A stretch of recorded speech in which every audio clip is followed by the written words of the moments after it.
So, welcome to 157th session of the Center for Social Dialogue. Center for Social Dialogue, మామూలుగా అనుకున్నట్టుగానే it is an open platform అండి where any kind of idea can be exchanged, any kind of thought process can be discussed. ఇక్కడ అందరికీ వాళ్ళకంటూ వాళ్ళకు కొన్ని ideological political social specific thinking ఉన్నా సరే we try to accommodate as many as contradictory propositions as possible. అలాగే వాటిని discuss చేస్తాము. ఇక్కడ ఎక్కడా కూడా ఏ ఎమోషనల్ అప్రోచ్ అవసరం లేదు. డైలాగ్ అనేది చాలా అవసరం. ఆ డైలాగ్ కూడా మనకున్నటువంటి రాజ్యాంగ లేదా న్యాయ శాస్త్ర పరిధులు, ఆర్టికల్ 19 కానివ్వండి, దానికి రిలేటెడ్గా ఉన్నటువంటి అనేక యాక్ట్స్ కానివ్వండి, వాటిని దృష్టిలో పెట్టుకుందాం. అలాగే జనరల్గా ఎక్స్ట్రీమ్ ప్రపోజిషన్స్ని మేము ఎందుకు యాక్సెప్ట్ చేయము అంటే వాటి మీద వ్యతిరేకత కాదు, వాటిలో రికన్సిలియేషన్ ప్రాసెస్ లేదు అనేటువంటి ఒకే ఒక ఉద్దేశం మాత్రమే. అందువల్ల ఇక్కడ we are welcoming every kind of thought అండి. And this particular centre for social dialogue invites everybody to come openly to say something. అంటే వాళ్ళ మనసులో ఉన్నటువంటి అభిప్రాయాన్ని సొసైటీకి చెప్పాలనేటువంటి ఏమాత్రం ఐడియా ఉన్నా సరే అటువంటి అన్ని అభిప్రాయాలని మేము ఎప్పుడూ ఇన్వైట్ చేస్తాము. ఈ మధ్యకాలంలో ఒక్క ఆనందకరమైన విషయం ఏమిటి అంటే చాలా మంది స్పీకర్స్ మేము ఈ టాపిక్ మీద మాట్లాడతామని ముందుకు వస్తున్నారు. దాదాపు ఒక నెల రోజుల దాకా నేను వెంటపడేవాడిని, మీరు ఈ టాపిక్ మీద మాట్లాడతారా, ఆ టాపిక్ మీద మాట్లాడతారని. అలా కాకుండా ఒక గుడ్ అండ్ ఎంకరేజింగ్ పరిస్థితి ఏమిటి అంటే people are coming forward to talk about their issues. So I'm very happy to that extent. ఇవాళ మనము లక్ష్మీ నాగేశ్వర్ గారిని ఇన్వైట్ చేశాము. ఆవిడ మనుస్మృతి కుల వ్యవస్థకు సంబంధించినటువంటి విషయాల మీద మాట్లాడతానన్నారు. లక్ష్మీ నాగేశ్వర్ గారు దాదాపు ఒక 2-3 నెలలుగా మనకు రెగ్యులర్గా సెంటర్ ఫర్ సోషల్ డైలాగ్లో అటెండ్ అవుతున్నటువంటి ఒకరు. వారు ప్రధానంగా కుల నిర్మూలన అనేటువంటి అంశం మీద పనిచేస్తున్నారు. దాని మీద వారికి ఒక సంఘం ఉంది. అలాగే వారు ఈ మధ్యకాలంలో మధులత అనే ఒక నవల రాశారు. ఆ నవలలో ప్రత్యేకంగా ఈ కులాంతర వివాహాల సమస్య వాటిని తీసుకొని రాశారు. అలాగే వారు కులాంతర వివాహాలు చేసుకున్న వాళ్ళ యొక్క ఒక డైరెక్టరీ మెయింటైన్ చేస్తారు. వాళ్ళతో ఒక రకమైనటువంటి ఒక సొసైటీ లాగా వాళ్లకు గైడెన్స్ అది చేస్తూ ఉంటారు. ఇది సంక్షిప్తంగా లక్ష్మీ నాగేశ్వర్ గారి పరిచయం. లక్ష్మీ నాగేశ్వర్ గారు, now it is 6:08. You are welcome. You can present your case for about 45 minutes to 55 minutes so that we can follow a discussion. Welcome Andy. Welcome Lakshmi Nageshwar garu. నమస్కారం అండి, అందరికి నమస్కారం. ఈవేళ అంటే ఈ టాపిక్ నేను కావాలని ఎంచుకున్నాను. ఎందుకంటే ఏదో కుల నిర్మూలన సంఘం దాని తరఫున మాట్లాడదాము అని కాదు. నేను రఘుకుమార్ గారికి ముందు నుంచి చెప్పాను, మనం 31st లోగా నాకు ఈ అవకాశం ఇప్పించండి, ఎందుకంటే తర్వాత మాట్లాడేందుకు అవకాశం ఉంటుందో ఉండదు అని అది ఒక ఉద్దేశం. నేను మనుధర్మ శాస్త్రం మీద నిష్ణాతురాలను కానీ, లేకపోతే హిందూ మతం మీద, హిందూ వాంగ్మయం మీద, వేదాంగాల మీద, వాటన్నిటి మీద, ఇతిహాసాల మీద నాకు బట్టి పట్టు ఉందని కానీ, క్షుణ్ణంగా తెలిసిన దాన్ని అని కానీ నేను ఈ టాపిక్ తీసుకోలేదు. ఒక సోషల్ అబ్జర్వర్గా దీని గురించి మాట్లాడాలనిపించింది.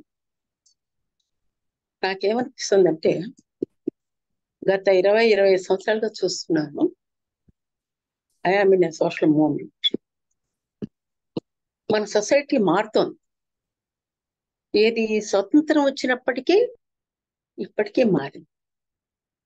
ఎట్లా మారుతోందంటే, మన సొసైటీ అంటే భారతీయులు, ఇందులో మెజారిటీ మతం హిందూ మతం. హిందూ అనే పదము మన పురాణ ఇతిహాసాల్లో కానీ వేదాల్లో కానీ మనం మతవాంగ్మయంలో లేదు. కానీ మనం వాడుక భాషలో ఇది వాడుతున్నాం. భారతీయ లేకపోతే వేద బేస్డ్, వేద వేద మూలమైనటువంటి దాన్ని ప్రధానంగా ఉన్నటువంటి మతం వేద మతం, తర్వాత బ్రాహ్మణ మతం, తర్వాత హిందూ మతం. ఈ మతం మెజారిటీ ప్రజలు ఉన్నారు. ఈ మెజారిటీ ప్రజల్లో మైనారిటీలు ఉన్నారు.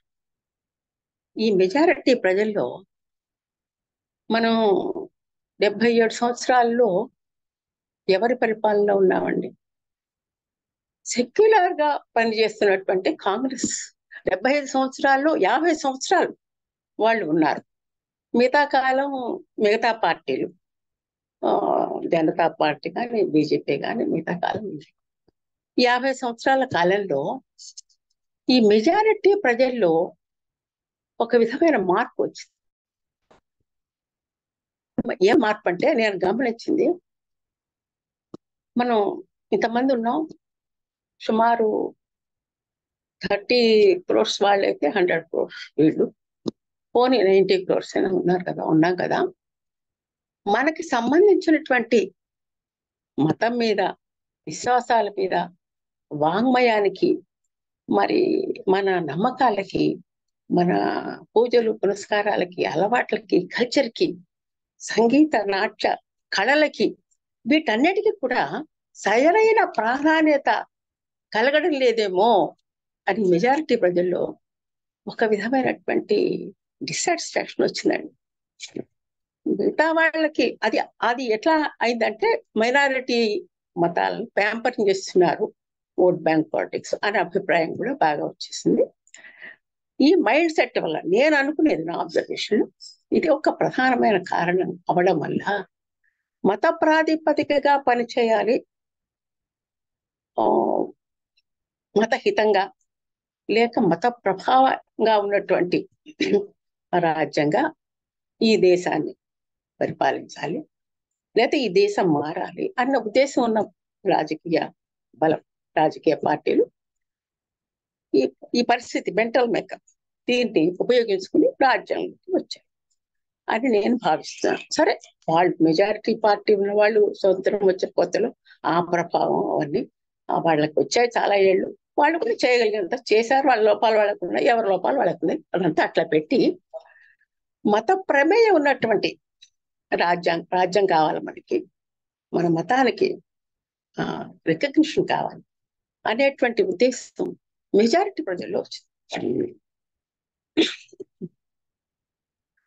వచ్చిన తర్వాత నా అబ్జర్వేషన్, ఆ కారణంగా మనం ప్రస్తుతం వేరే రాజకీయ పక్షానికి మన యొక్క ప్రజాబలాన్ని ఓటు ద్వారా ఎంచుకున్నాం, ప్రభుత్వం వచ్చింది. అయితే ప్రజల్లో వచ్చినటువంటి భావం ఏమిటి? మన యొక్క వాంగ్మయం తీసుకురావాలా, ఆచారాలను తీసుకురావాలా, మరి వాటిలో ఉన్నటువంటి గొప్పదనాన్ని మనం అంగీకరించాలి, ఆచరించాలి, పూజలు పునస్కారాలు, వీటన్నిటితో పాటు ధర్మం. మనకు ఒక ధర్మం ఉంది, హిందూ ధర్మశాస్త్రాలు ఉన్నాయి, మన దర్శనాలు ఉన్నాయి, ఉపనిషత్తులు ఉన్నాయి. వీటన్నిటిని పరిచయం చేయాలా, మన నమ్మకాలు ఉన్నాయి, మన శాస్త్రాలు ఉన్నాయి. అవన్నీ కూడా ప్రజలకు దూరం అవుతున్నాం, అవన్నీ మళ్ళా మనం తీసుకురావాలా అనేటువంటి అభిప్రాయం ప్రజల్లో వచ్చింది. సరే, వారు వచ్చారు. అయితే ఇప్పుడు ఒక జంక్షన్ లో ఉన్న 2 సార్లు మత ప్రాముఖ్యత ఉన్నటువంటి రాజకీయ పక్షం రాజ్యంలోకి వచ్చింది. ఈసారి కూడా రావచ్చు. అయితే మనకున్న ఈ వేద వాంగ్మయంలో, ఈ శాస్త్రాల్లో, ఈ ఉపనిషత్తుల్లో, ఈ బ్రాహ్మణాల్లో, ఈ ధర్మశాస్త్రాల్లో ఎంతవరకు మనం తిరిగి తెచ్చుకోవడానికి సరైన విషయం అవుతుంది సంఘానికి అనేటువంటి ఉద్దేశంలో అన్ని నేను ఇప్పుడు చెప్పేది హిందూ మతాన్ని కానీ, వాంగ్మయాన్ని కానీ, వేదాలను కానీ వేటిని కించపరిచే ఉద్దేశంతో కాదు. కానీ ఈ మధ్య కాలంలో కాన్స్టిట్యూషన్ మారాలి, మన ధర్మశాస్త్రం మన ధర్మశాస్త్రాన్ని మళ్ళా తీసుకురావాలి అనేటువంటి అభిప్రాయం కూడా ప్రజల్లో వచ్చింది. ఒక సంవత్సరం క్రితమో ఏమో బహుశా ఒక ఆవిడ ఎవరో రెడ్డి గారు ఎవరో రాశారు, ఆ మన ధర్మశాస్త్రాన్ని ఆర్య సమాజం వారు వారి ఆధ్వర్యంలో హైదరాబాద్ లో ఆవిష్కరించాలని ఒక ప్రోగ్రాం పెట్టారు. పెడితే మరి ఈ ప్రోగ్రెసివ్ మన మూవ్మెంట్స్ అన్ని ప్రజా ఉద్యమాలన్నీ వ్యతిరేకించాయి. పెద్ద ఎత్తున గొడవలు అయ్యేసరికి వెనక్కి తగ్గారు. ఆర్య సమాజం వారు మాకేం సంబంధం లేదని ప్రకటన చేశారు. ఆ ప్రోగ్రాం అయింది. అప్పటి నుంచి అలాగే నేను కుల నిర్మూలన సంఘం నడుపుతున్నాను కదా, అసలు దానికి మూల పురుషుడు అంబేద్కర్, గాంధీ గారు దానికి వంతగా నిలిచారు, సపోర్ట్ గా నిలిచారు. ఆయన చివరిలో ఎస్సీ నాన్ ఎస్సీ వివాహాలకు హాజరవుతాను, వాటికే పెడతాను అని ప్రకటించారు. ఆయన చేతులతో నిర్వహించబోయి చనిపోయిన తర్వాత నెహ్రూ గారు చేశారు. గోర గారి కూతురు మనోరమ అర్జున్ రావు గారి వివాహం ఎస్సీ బ్రాహ్మణ్ వివాహం. ఇది ఇలా ఉంది కదా. మరి అసలు ఈ మన ధర్మశాస్త్రం ఏమిటి తెలుసుకుందాం అని చెప్పేసి నేను చదివానండి. నాకు సంస్కృతం రాదు, అయితే నేను సంపాదించగలిగింది ఒక PDF కాదు. దీని ఆధారంగానే చెప్తాను, ఎక్కడి నుంచి చెప్పలేము నేను బయట నుంచి. ఇదిగోనండి, మనుస్మృతి మను ధర్మశాస్త్రం పరిచయం. ఆయన తెలుగులో శ్లోకం దాని యొక్క అర్థం రాసుకొచ్చారు. పొనుగోటి కృష్ణారెడ్డి మీరు పరిచయం చేయగా, అంటే తెలుగులో ఉంటుంది ప్రతి శ్లోకం. నాగళ్ళ గురుప్రసాదరావు గారని, వీరిద్దరు కూడా శూద్రులే. మనం ఎందుకంటే వర్ణధర్మం గురించి మాట్లాడుతున్నాం కనుక కులాల గురించి మాట్లాడాల్సి వస్తుంది. నాగళ్ళ గురుప్రసాదరావు గారిని, ఆయన సుప్రసిద్ధ సంస్కృత తెలుగు భాషా పండితులు. విజయవాడలో నా చిన్నప్పుడు ఉండేవారు. అంటే ఈ పుస్తకం సుమారు 60 సంవత్సరాల క్రితం రాయబడి ఉండాల. వారు ఆంధ్రలో హేతువాద ఉద్యమానికి పితామహుడు లాంటి వాడు త్రిపురనేని రామస్వామి సోదరి, ఆయన శిష్యులు వీరు హేతువాదులు. వారందరూ కూడా కమ్మ బ్రాహ్మణులు తయారు చేశారు. యాక్చువల్గా సంస్కృతం చదువుకొని అవన్నీ చదివి అవన్నీ కూడా తెలుగులో అన్వయించుకొని వివాహాలు అవి వాళ్ళే చేసుకోవడం అంతా చేశారు. సరే, ఆయన పరిచయం రాశారు. ఇందులో ఏముందో నేను చెప్తాను.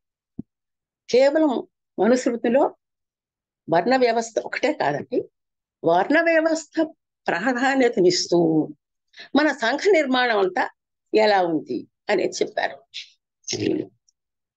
ఈ మన ధర్మశాస్త్రం ఎప్పుడు రాయబడింది అంటే, ఎవరు రాశారంటే మనువు అనే ఆయన రాయలేదు. మనువులు మన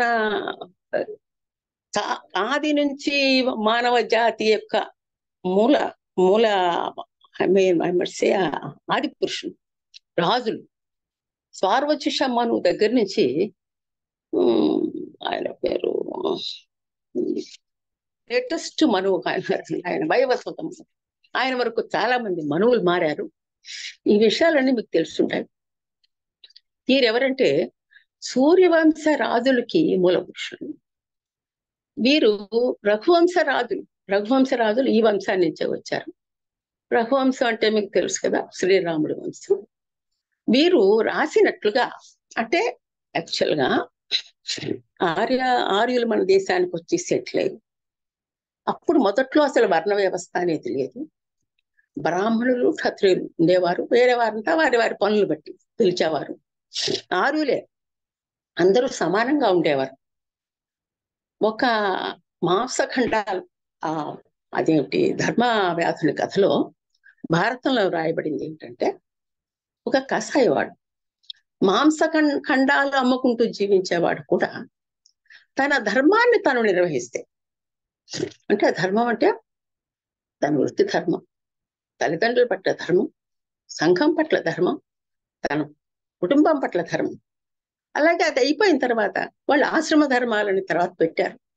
అవన్నీ కూడా పాటించినట్టయితే ఒక వేదాంగాలు అన్ని వాళ్ళు వేసుకుంటూ మరి సన్యసించి ఉన్నటువంటి ఒక బ్రాహ్మడి కంటే గొప్పవాడు, గురువుగా ఉండగలిగిన వాడు అనేటువంటి ఆదిమ ఆ సమాజం, ఆర్య సమాజం అలా ఉండేది.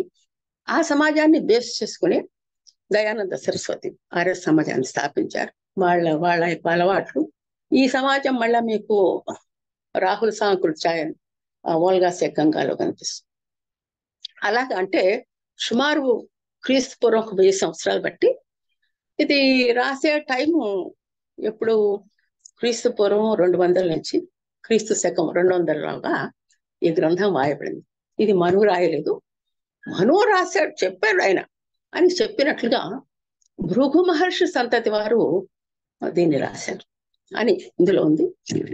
అందువల్ల దీన్ని భృగు సంహిత అనేటువంటి పేరు కూడా ఉంది.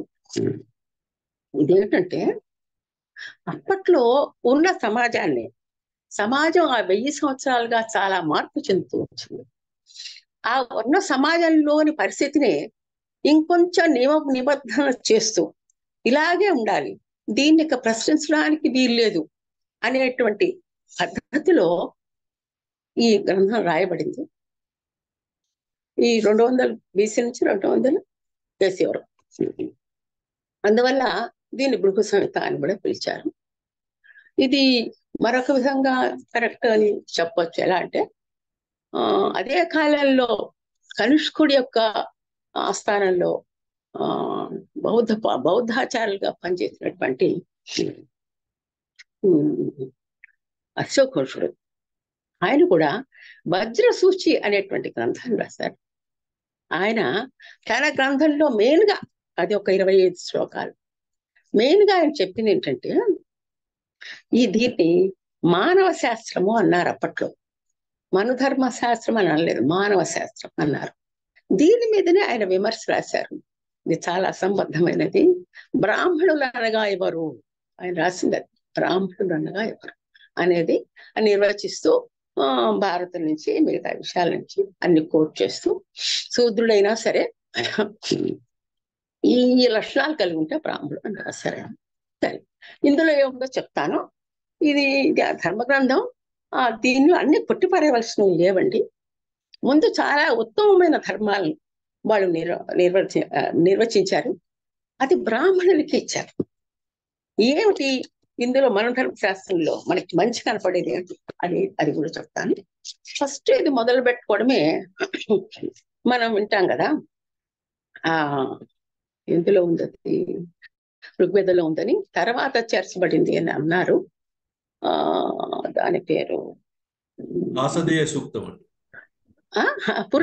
నాసదేయ సూక్తం పురుష సూక్తంలో ఉన్నది. పురుష సూక్తంలో బ్రాహ్మణీ సముఖమాశిష బాహురాజన్యకృత తదోర్వస్య వైశ్యం అది ఉంది కదా, పాలాంగో శూద్రం అనేది ఉన్నది.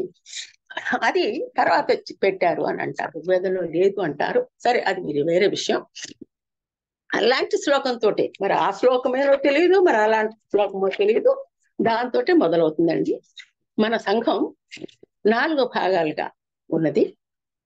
ఈ యొక్క సంఘం యొక్క అగ్రభాగంలో బ్రాహ్మణులు ఉన్నారు. వారు సృష్టికర్త బ్రహ్మ యొక్క ముఖం నుంచి పుట్టారు. మరి రెండవ వారి యొక్క బాహువులు అంటే బలం, ఆ బాహువు నుంచి క్షత్రియులు పుట్టారు. మరి తొడల నుంచి వైశ్యులు పుట్టారు, పాదాల నుంచి శూద్రులు పుట్టారు అనేటువంటిది అది. తర్వాత వారు ఏం చేయాలి అనేది అంటే పేరు ధర్మాలు ఏం రాస్తారంటే, వీళ్ళంతా సమానం అని కానీ అసమానం అని కానీ ఆ ముదులు లేదు, తర్వాత చెప్తాను. అది తర్వాత ఏం రాశారంటే, బ్రాహ్మణులు నేను ఇందులో ఉన్న ఒక మంచి మంచి లక్షణాలను ముందు చెప్పేస్తాను, అప్పుడు అందరూ కూడా సంతోషిస్తారు. తర్వాత ఏముంది అనేది తర్వాత మాట్లాడదాము.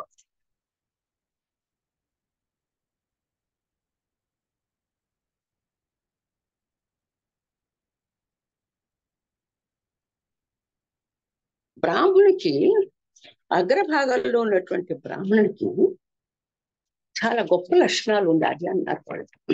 ఏమిటంటే అతను 10 ధర్మాలు కలిగి ఉండాలట. 10 లక్షణాలు కలిగి ఉంటారు. అంటే అతను చాలా గొప్పవాడు, ఈ సంఘంలో ఉన్న సంపద అంతా అతనిదే అని చెప్తూ, అతను చెప్పినట్లుగా రాజు గాని వేరే వర్ణాలు గాని ఆచరించాలి అని చెప్తూ ఆయనకు కొన్ని ధర్మాలు సూచించారు. అలాగే ఈ ఈ స్మృతులు అనేవి ఏవైనా సరే, అంటే ధర్మం ఇది చెయ్యాలి, గట్టి చేయాల్సిందే అనేది ఏదైనా సరే బ్రాహ్మణుడే చదవాలి, మిగతా వాళ్ళు చదవకూడదు, వీళ్ళు చెప్పిందే వాళ్ళు చేయాలి అని కూడా రాసి ఉంది, మొదట్లోనే రాసి ఉంది. వాళ్ళు ఏమేమి లక్షణాలు చెప్పారంటే, ఒకటి సంతోషం, ఎప్పుడు సంతోషం ఉండాలి, కీడు చేసిన వాడికి కీడు చేయకూడదు, అంటే క్షమాగుణం ఉండాలి, ఇంద్రియ నిగ్రహం ఉండాలి, మరి దొంగతనం చేయకూడదు, శౌచ్యం ఉండాలి, వికారాలను జయించాలి, శాస్త్ర విచారం చేయాలి, ఆత్మజ్ఞానం అంటే మన అభౌతికమైనటువంటి ఆధ్యాత్మిక దృష్టి ఉండాలి, కేవలం ఈ లోకానికి సంబంధించిందే ఈ మంచి చెడు కామక్రోధ మోహాలకు లోపలిపోతూ అట్లా ఉండొద్దు, అభౌతికంగా ఉండాలి. మన మతం యొక్క గొప్పతనమే ఈ ఆధ్యాత్మికత, అది కలిగి ఉండాలి. తర్వాత సత్యసంధత, అసత్యం చెప్పకూడదు, కోపం ఉండకూడదు, ఆశ్రమ ధర్మాలను పాటించాలి. ఇవన్నీ వారి యొక్క లక్షణాలుగా చెప్పారు. ఇవి చాలా గొప్ప లక్షణాలు, చాలా మంచి లక్షణాలు. ఈ లక్షణాలే అందరికీ ఉండాలి అని చెప్పుకుంటే చాలా గొప్పగా ఉండేది మన ధర్మం. అయితే సంఘంలోని సంపద ఆయనది, జ్ఞానం ఆయనది అయినప్పుడు మనిషి నిరంకుశుడైపోయే అవకాశం ఉంది. ఆ అవకాశాన్ని వాళ్ళు కంట్రోల్ చేస్తూ, ఇది రాసిన వాళ్ళు కూడా మహాజ్ఞానులు కదా, మొదటి నుంచి మహామునులు ఋషులు ఎంతో ఆలోచించి తపస్సు చేశారు, ఈ యొక్క కండిషన్స్ అన్ని పెట్టారు. నిరాడంబరత ఉండాలి, చాలా మరి వికారాలను జయించాలి, కోపం ఉండకూడదు, శుభ్రం ఉండాలి, మరి ఆశ్రమ ధర్మాలు పాటించాలి, సంఘానికి గురువు అంటే గురుత్వాన్నే వహించాలి. ఇలాంటి గొప్ప లక్షణాలన్నీ బ్రాహ్మణులకు పెట్టారు. సరే, ఆ తర్వాత ఇంకా ఏమున్నాయో కొంచెం మంచిగా చెప్పేస్తాను. క్షత్రియుడు ఈ సంఘాన్ని కాపాడాలి, ఆయన రాజు, వీరందరికన్నా ఉత్తమ లక్షణాలు కలిగి ఉండాలి, ధైర్యవంతులై ఉండాలి, జితేంద్రులై ఉండాలి, మరి యుద్ధంలో పారిపోకూడదు, ప్రజలందరినీ కన్నబిడ్డల్లాగా కాపాడాలి, మరి తరతమ భేదాలు పాటించకూడదు, న్యాయ విచారణలో ఇంకా ధర్మాన్ని, అల్టిమేట్ ధర్మం ఆయన పాటించాలి. వాళ్ళు ఏం చెప్పారంటే, ధర్మం 4 పదాలు ఉంటుంది. 1 అధర్మం చేసిన వాడు, 2 సాక్షి, 3 న్యాయాధికారి, 4 రాజు.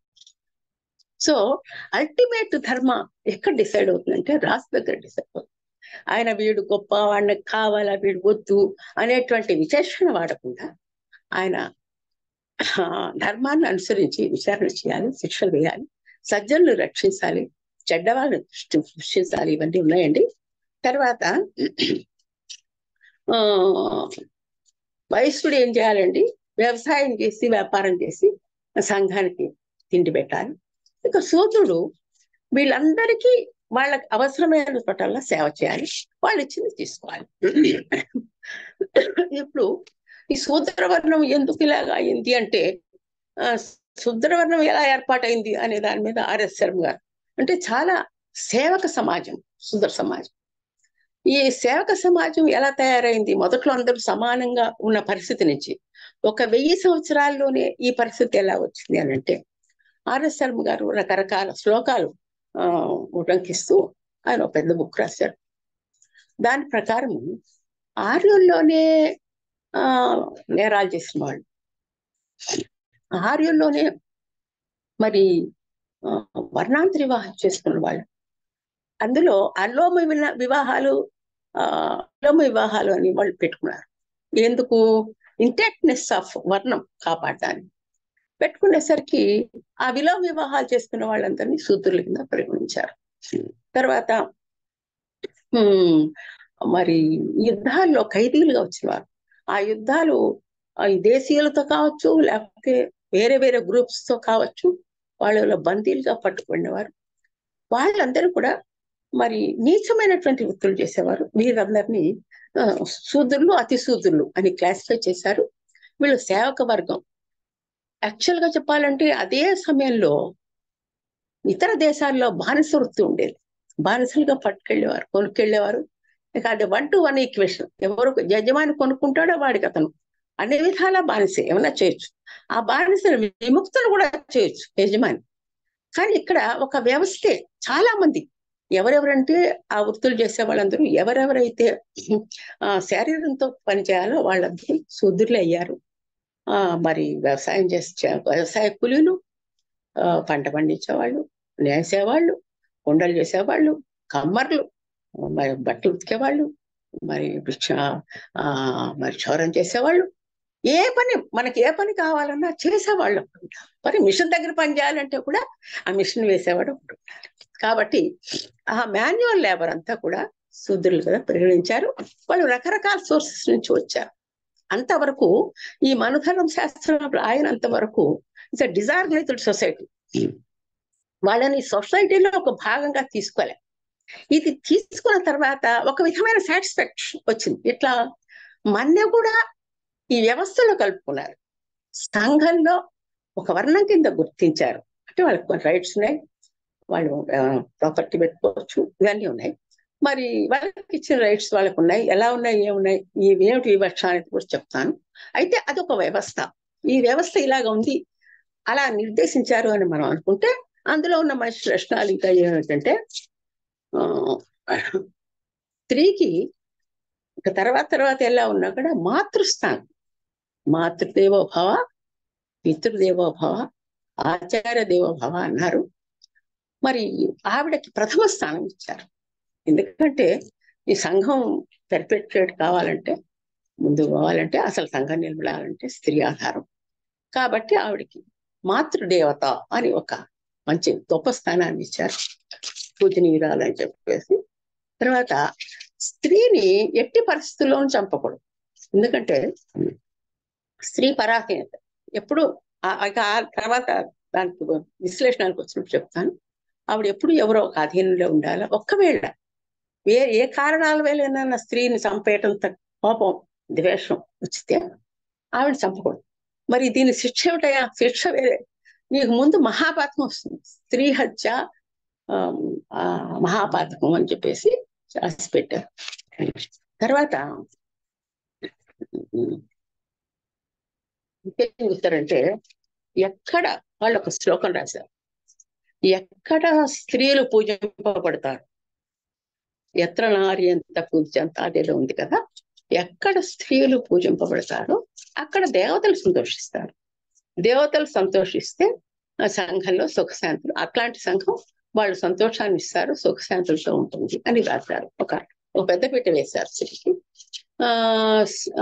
మాతృమూర్తి, తల్లి, తండ్రి, గురువు, అతిథి, ఈ నలుగురు కూడా దేవుళ్ళతో సమానం అన్నారు. తండ్రి తర్వాత అన్నగారు. తర్వాత ఇంకా ఏం చెప్పారంటే, తల్లికి సంబంధించినటువంటి పినతల్లి కానీ పెద్దల్లి కానీ, అన్నగారి భార్య, వీరందరినీ కూడా పూజనీయులు. అంటే మన ఇంటికి అన్నగారి భార్య వస్తుంది, ఈ మరుదులు కొంచెం ఆకర్షణతో కొత్తగా మరొక అమ్మాయి వచ్చింది అన్నట్టుగా ఈక్వల్, అంటే ఒకటే వయసులో కూడా ఉంటారు, అట్లా ఉండకూడదు, చాలా గౌరవంతో ఉండాలి అని అన్నారు. తర్వాత రాజు సాక్ష్యం చెప్పరాదు అని చెప్పారు. వడ్డీ నిర్ణయించి ఏ వడ్డీ అయితే రాజు నిర్ణయిస్తాడో ఆ వడ్డీ ప్రకారం వసూలు చేయాలన్నారు.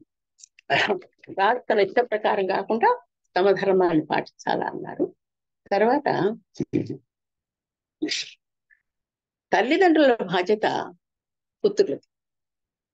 మరి తల్లిదండ్రులు, భార్య, సంతానం, వీరిని అతను కాపాడాలి, పోషించాలి.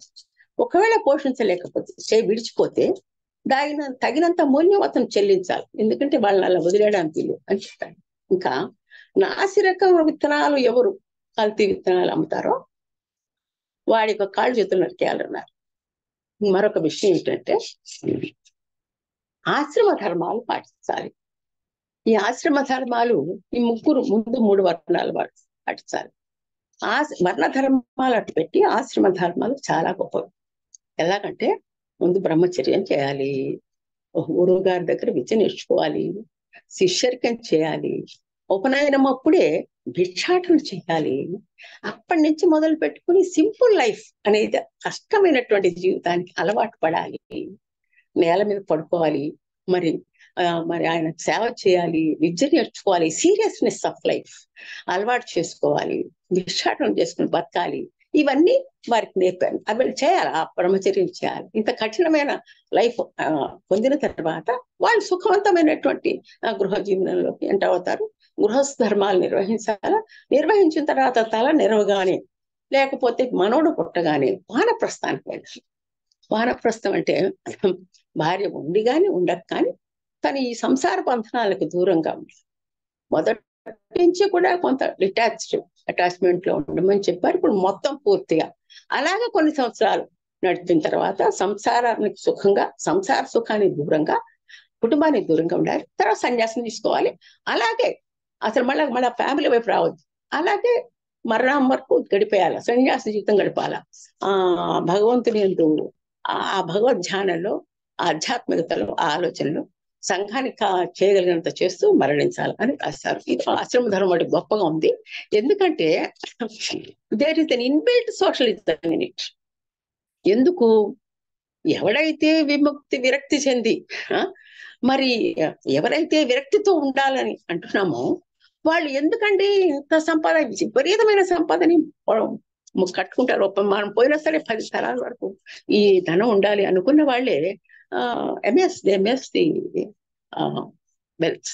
అట్లా కాకుండా నిరాడంబరంగా ఉండాలి. జీవితం మీద మన కామక్రోధ మోహ లోభాలని కంట్రోల్లో ఉంచుకోవాలి. ఈ విధమైనటువంటి ఆధ్యాత్మిక దృష్టి కలిగి ఉండాలి అన్నారు. ఇవన్నీ చాలా గొప్పైన విషయాలు. అయితే ఇంకా ఏం చెప్పారంటే పెద్దల్ని గౌరవించాలి, తర్వాత మేనర్ కాల్ చేసుకోవడం. ఇంకా చాలా ఉన్నాయి కానీ నేను కొంచెం ఇంకా 2 భాగాలు ఉన్నాయి మనకి, అందుకని తొందరగా ముగిస్తాను. మేనర్ కాల్ చేసుకోవద్దు అని చెప్పారు. అది చాలా గొప్పగా అనిపించింది నాకు. ఎందుకంటే అసలే వర్ణాల కింద విభజించారు, అంతర్వివర్ణ వివాహాలు నిషేధించారు, అల్లోం విలోమం అన్నారు. ఇది వేనర్కం అసలు ఈ వర్ణాలకి బ్రాహ్మణుల్లో చూడండి, క్షత్రియుల్లో చంద్రవంశీయులు, సూర్యవంశీయులాగా బ్రాహ్మణుల్లో ఋషుల ప్రకారం కుటుంబాలు ఉంటాయి.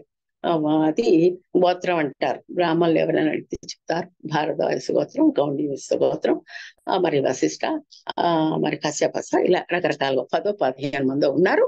వాళ్ళ యొక్క వంశీయులు బ్రాహ్మణులంతా అట్లా జన్మించారు అని ప్రతివాడితో గోత్రం ఉంటుంది. ఆ వాళ్ళల్లో సగోత్ర వివాహాలు కూడదు.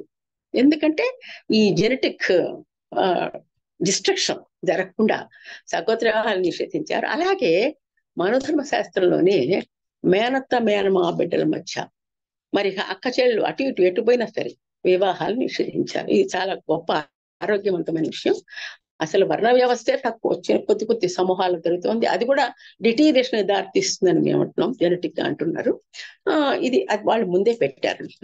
ఇక ఇదంతా అయిన తర్వాత ఇది మంచి విషయాలండి ఈ మన ధర్మశాస్త్రం, ఇది స్ట్రక్చరు. అయితే ఇందులో మనం విమర్శించాల్సింది ఏంటి? నాకు కొద్దిగా సమయాభావం చూసుకోవాల్సి వచ్చేటట్టుంది. విమర్శించాల్సింది ఏంటంటే, ఒకటి స్త్రీ సమాజం కొంచెం ఇచ్చి కూడా టైం తీసుకోవచ్చు కదా రవికుమార్ గారు, కొంచెం టైం ఎక్స్టెన్షన్. ఓకే, ఇప్పుడు సమాజంలో సగభాగం స్త్రీలు అంటే 50%.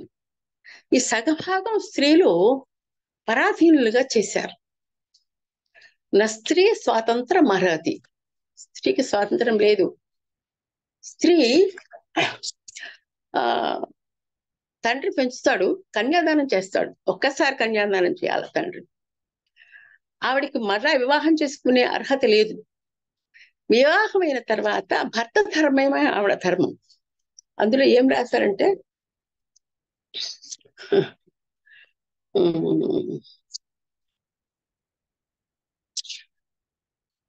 ఇప్పుడు వివాహమే ఉపనయన కర్మ, భర్త సేవయే గురుకుల వాసం, గృహకృత్య నిర్వహణమే అగ్నిహోత్రం.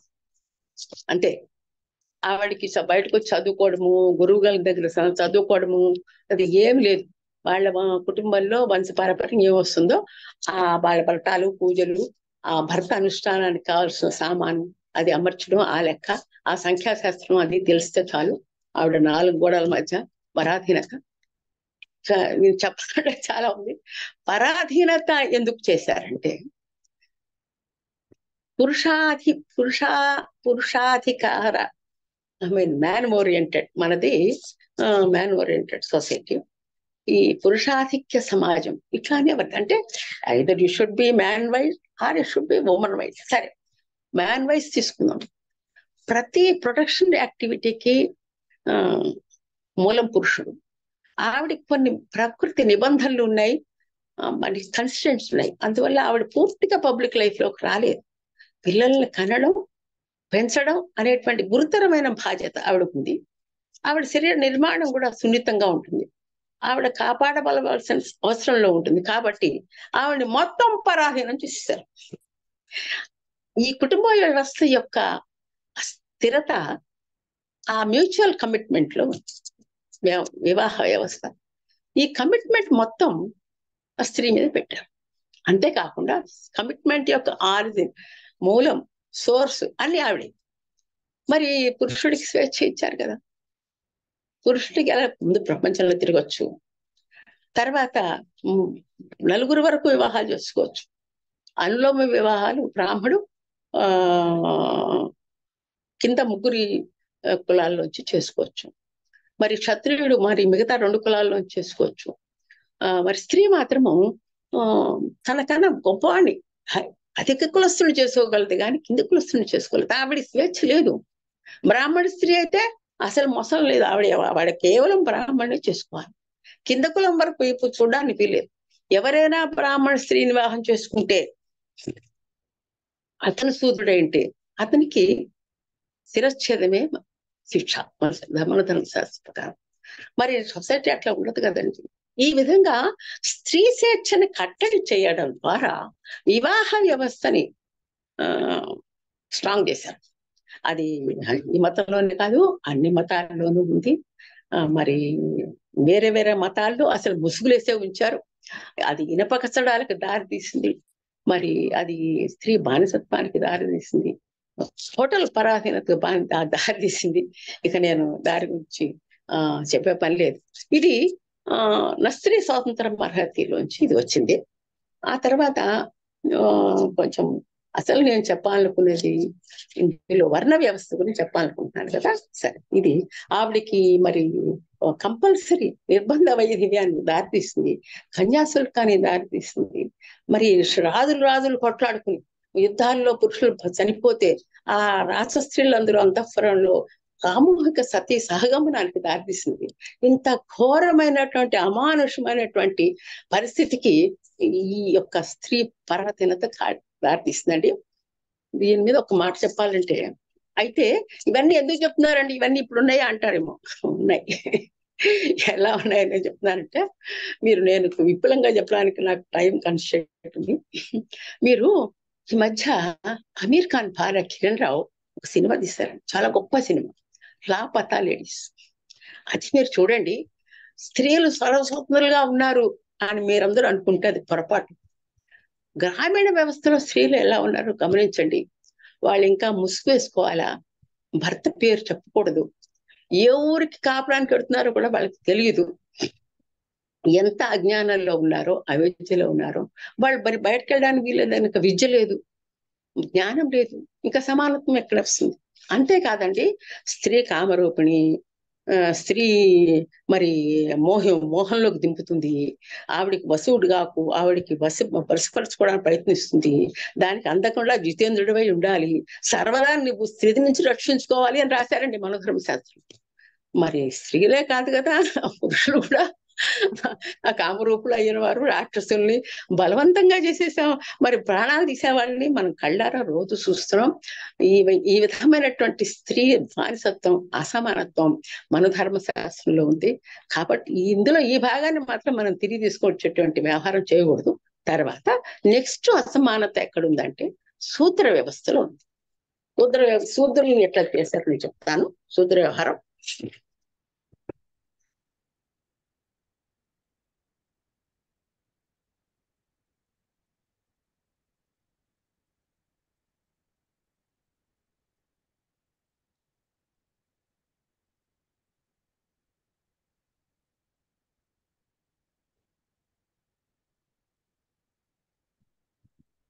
ముందే చెప్పాను కదా, స్త్రీలు ఐ మీన్ శూద్రులు సేవక సమాజం వారు.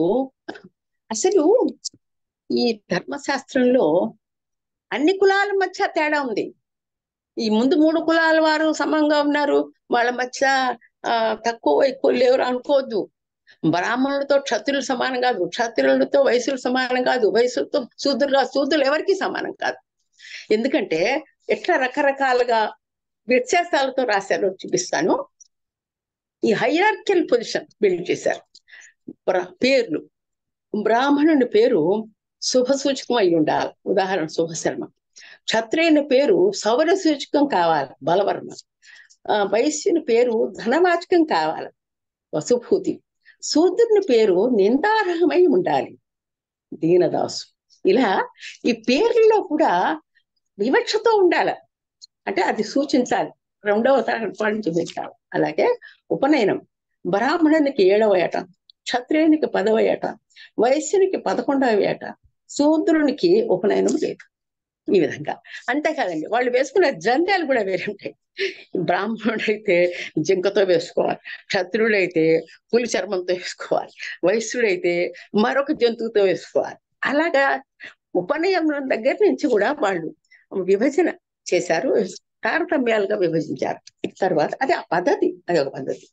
తర్వాత భిక్షాటనం, సరే అందరూ భిక్షాటనం చేసేటప్పుడు బ్రాహ్మణుడు భవతి భిక్షాందేహి అన్నారు, క్షత్రియుడు భిక్షా భవతి దేహి అన్నారు, వైశ్యుడు భిక్షాందేహి భవతి అన్నారు. అంటే అమ్మాయి అడుక్కోవడానికి కూడా ఎలా అనాలి అనేది వాళ్ళు రాసి పెట్టారు. తర్వాత వృత్తులు, సరే బ్రాహ్మణులు వేదాధ్యయనం, వేద విచారం, గురుత్వం, జ్ఞాన వితరణ చేయాలి. క్షత్రియుడు శౌర్యము కలిగి సంఘాన్ని రక్షించాలి, వైశ్యుడు వ్యవసాయం వ్యాపారం చేయాలి, శూద్రుడు పై ముగ్గురికి సేవ చేయాలి. తర్వాత అతిథి సత్కారంలో కూడా ఎవరు అతిథి అభ్యాగతులు దైవ సమ్మానులు అన్నా కదా, అలా ఎవరు పడితే వాళ్ళు చేయడం వీల్లేదు. బ్రాహ్మణుడు బ్రాహ్మణుడింటికే వెళ్ళాలి, క్షత్రియుడు బ్రాహ్మణుడింట్లో క్షత్రియుడింట్లో ఆయన ఆతిథ్యం పొందొచ్చు, వైశ్యుడు పై 3 కులాల్లో ఆతిథ్యం పొందొచ్చు. శూద్రుడు మాత్రం, శూద్రుడు ఒకవేళ వచ్చి నేను ఊరు కొత్త అన్నారంటే అది శూద్రవాడు ఉంది బాబు అక్కడ, అక్కడికి వెళ్ళి నువ్వు ఆతిథ్యం తీసుకో అని చెప్పేవారు. శూద్రుడికి ఎవరు ఆతిథ్యం ఇవ్వడానికి వీల్లేదు. ఇంకోటి వీళ్ళల్లో మరొకటి చేరాడండి, ఎవరంటే నాస్తికుడు. ఈ నాస్తికులు చార్వాకులు రామాయణ కాలం నుంచి ఉన్నారని మనకు తెలుసు. అయితే ఈ రామాయణం, భారతం ఇవన్నీ కూడా ఒకే టైంలో జరిగాయంటారు. ఆ బౌద్ధం రాయడం, బౌద్ధం హీన దశలో ఉండగా పుష్యశృంగుని కాలంలో ఇవన్నీ హైందవ మతం మళ్ళా పైకి వచ్చింది, వేద మతం, ఇవన్నీ రాశారంటారు. కాబట్టి ఆ చార్వాకులు వీళ్ళెవరు బ్రాహ్మణులు. ఈ నాస్తికులు చార్వాకులు వేరే కులాల నుంచి రారు, వాళ్ళు కేవలం వాళ్ళు చెప్తే వీళ్ళు చేయాల్సిందే. అసలు చెప్పవలసిన వాడు బ్రాహ్మణుడు. ఈ బ్రాహ్మణులోనే ఆలోచన, జ్ఞానము, వితరణ, భౌతికత మీద ఆలోచించేవారు, భౌతిక జ్ఞానం కలవారు నాస్తికులు, హేతువాదులు. మరి ఇక వాళ్ళకి స్వార్థపరులు, మరి వాళ్ళు సంకుచ స్వభావం, ఇవన్నీ పేరు పెట్టారు. ఆ నాస్తికులు హవ్య కవ్యాలకు అర్హులు గారు. వాళ్ళని ఏది వ్రతాలకి వాటికి వీటికి పిలవకూడదు, ఎందుకంటే వాటికి అసలు నమ్మకమే లేదు భగవంతుడిని. అది ఇది శూద్రుడు తాకితే పంది వాతను చూసినట్టు పదార్థం. అలాగే పితరుల కార్యాలు చాలా భక్తితో చేసేవారు. అంటే సంవత్సరికాలు, మరి మరణానంతర కార్యక్రమము, తర్వాత సంవత్సరానికి ఒకసారి పెట్టేది, ఇవన్నీ కూడా చాలా భక్తి ప్రమత్తంతో చేసేవారు ఈ పై 3 వర్ణాల వారు. చేసేటప్పుడు ఆ మిగిలిన భాగం ఉంటుందే, అది శూద్రుడికి ఇవ్వడానికి వీల్లేదు. ఇది ఈ పద్ధతి ఇప్పటి వరకు కూడా ఉందండి. అలాగే అది వండేటప్పుడు కానీ, మరి ఆ వంటింట్లో కానీ, ఆ ఇంట్లో కానీ, ఆ పరిసరాల్లో కానీ శూద్రుడు రాకూడదు. ఎందుకంటే నా చిన్నప్పుడు నేను చూసాను కదా, మా అమ్మల్ని కూడా రానిచ్చేవాళ్ళం. మమ్మల్ని మేము బయట మంచాలు వేసుకుని వాళ్ళు ఎప్పుడు భోజనం చేస్తారా అప్పుడు భోజనం చేద్దాం అని మనం పడుకుని ఉండేవాళ్ళం. ఇక శూద్రుడు వచ్చే క్వశ్చన్ ఎక్కడ లేదండి. అది ఎవరైనా ఒకవేళ వేరే వర్ణం వారు కనుక తింటే మళ్ళా బ్రాహ్మడు ఉపవాసం చేసి మర్నాడు చేయాల్సిందే. ఇంత ఇంత ఇదిగా శూద్రుడు మాత్రం చూస్తే మాత్రము అది మిగిలిన భోజనము పనికిరాదు, పారేయాల్సింది, వాళ్ళకు కూడా పెట్టు. ఇక తర్వాత ఆ ఇదివరకు మాంసం తినొచ్చు అని ఉంది మన ధర్మశాస్త్రంలో. ఎవరైనా ఇప్పుడు అంతా మోడర్న్ వాళ్ళు మాంసాలు తింటున్నారు కనుక తినాలంటే తినొచ్చు, ఎందుకంటే అందులో ఉంది. తర్వాత కాలంలో శౌచ్యం కావాలి అని అన్నారు కనుక ఆ పదార్థాలు వండేటప్పుడు వాసన ఇస్తాయి కనుక ఆ మాంసము, గుడ్లు, ఉల్లి, వెల్లుల్లి అవి నిషేధించబడ్డాయి అని అనుకుంటున్నారు. తర్వాత గుడ్డి వాళ్ళు అవిటి వాళ్ళు సేవకులుగా ఉంటే ఆ వాళ్ళని ఇంట్లోంచి తరిమేయాల ఆ పితృకార్యం చేసేటప్పుడు. తర్వాత శూద్రులకి శాస్త్రజ్ఞానము, అసలు వేదాలు అవన్నీ కూడా శూద్రులు వినరు. చదివేటప్పుడు శూద్రుడి సమక్షంలో వేదాధ్యయనము చేయకూడదు. తర్వాత ఒకవేళ చేసినట్టయితే, అతను విన్నట్టయితే, అతను కనుక మళ్ళా వల్లించినట్టయితే అతని నాలుగు పోయాలి, చెవులో సీసం పోయాలి. తర్వాత చండాలుడు, వీళ్ళందరికన్నా ఆఖరి వాడు ఒకడు ఉన్నాడు. సంఘంలో నీచమైనటువంటి కర్మలన్నీ చేసేవాడు ఉన్నాడు. పనులన్నీ, జంతు చర్మాలు అవన్నీ చేసేవాడు. వాళ్ళు ఒకప్పుడు సమానం. వాళ్ళు మరి వాళ్ళు కనుక వాళ్ళ నీడ కూడా ఈ బ్రాహ్మణ మీద పడ్డారు. శూద్రుడు బ్రాహ్మణ శవాన్ని మొయ్యరాదు. ఒకవేళ అనాథ శవం ఏమైనా వచ్చిందనుకోండి, వాడికి కనుక జంధ్యం ఉన్నట్టయితే బ్రాహ్మడే వచ్చి ఆయన యొక్క కర్మకాండ నిర్వహించాలి. కానీ శూద్రులు ముట్టుకుని దయాదాక్షిణ్యంతో కూడా ఏం చేయడానికి లేదు. ఎందుకంటే పితృలో కలిపోతాయి. నేను ఎందుకు చెప్తున్నానంటే ఇవన్నీ ఇప్పటికీ ఉన్నాయండి. అందరి శవాల్ని మొయ్యరు, బ్రాహ్మణులపై చటుక్కుని ఎత్తుకోరు. అదే ముస్లింలు అయితే బాబు నేను వస్తానని వస్తాను, అది అంటే వాళ్ళు మెచ్చుకుంటున్నాను కాదు. ఇవన్నీ మనం పెట్టుకున్నాం, ఎందుకు పెట్టుకున్నామో మనకే అర్థం కాదు. ఇంత వివక్ష పెట్టుకున్నాం. తర్వాత వడ్డీ రేట్లు, బ్రాహ్మణి వద్ద నుండి నెలకి 2%, క్షత్రియుని వద్ద నుండి 3%, మరి వైశ్యుడి దగ్గర నుంచి 4%, శూద్రుని వద్ద నుండి 5% తీసుకోవచ్చు. ఎందుకు శూద్రుడి దగ్గర నుంచి ఇంత డబ్బు? వాడు అసలే పేదవాడు, వాడు కొద్దిగా ఏదో కాస్త భూమి ఉంటున్నాడు, మిగతావన్నీ మీ భూముల్లో పని చేస్తాడు.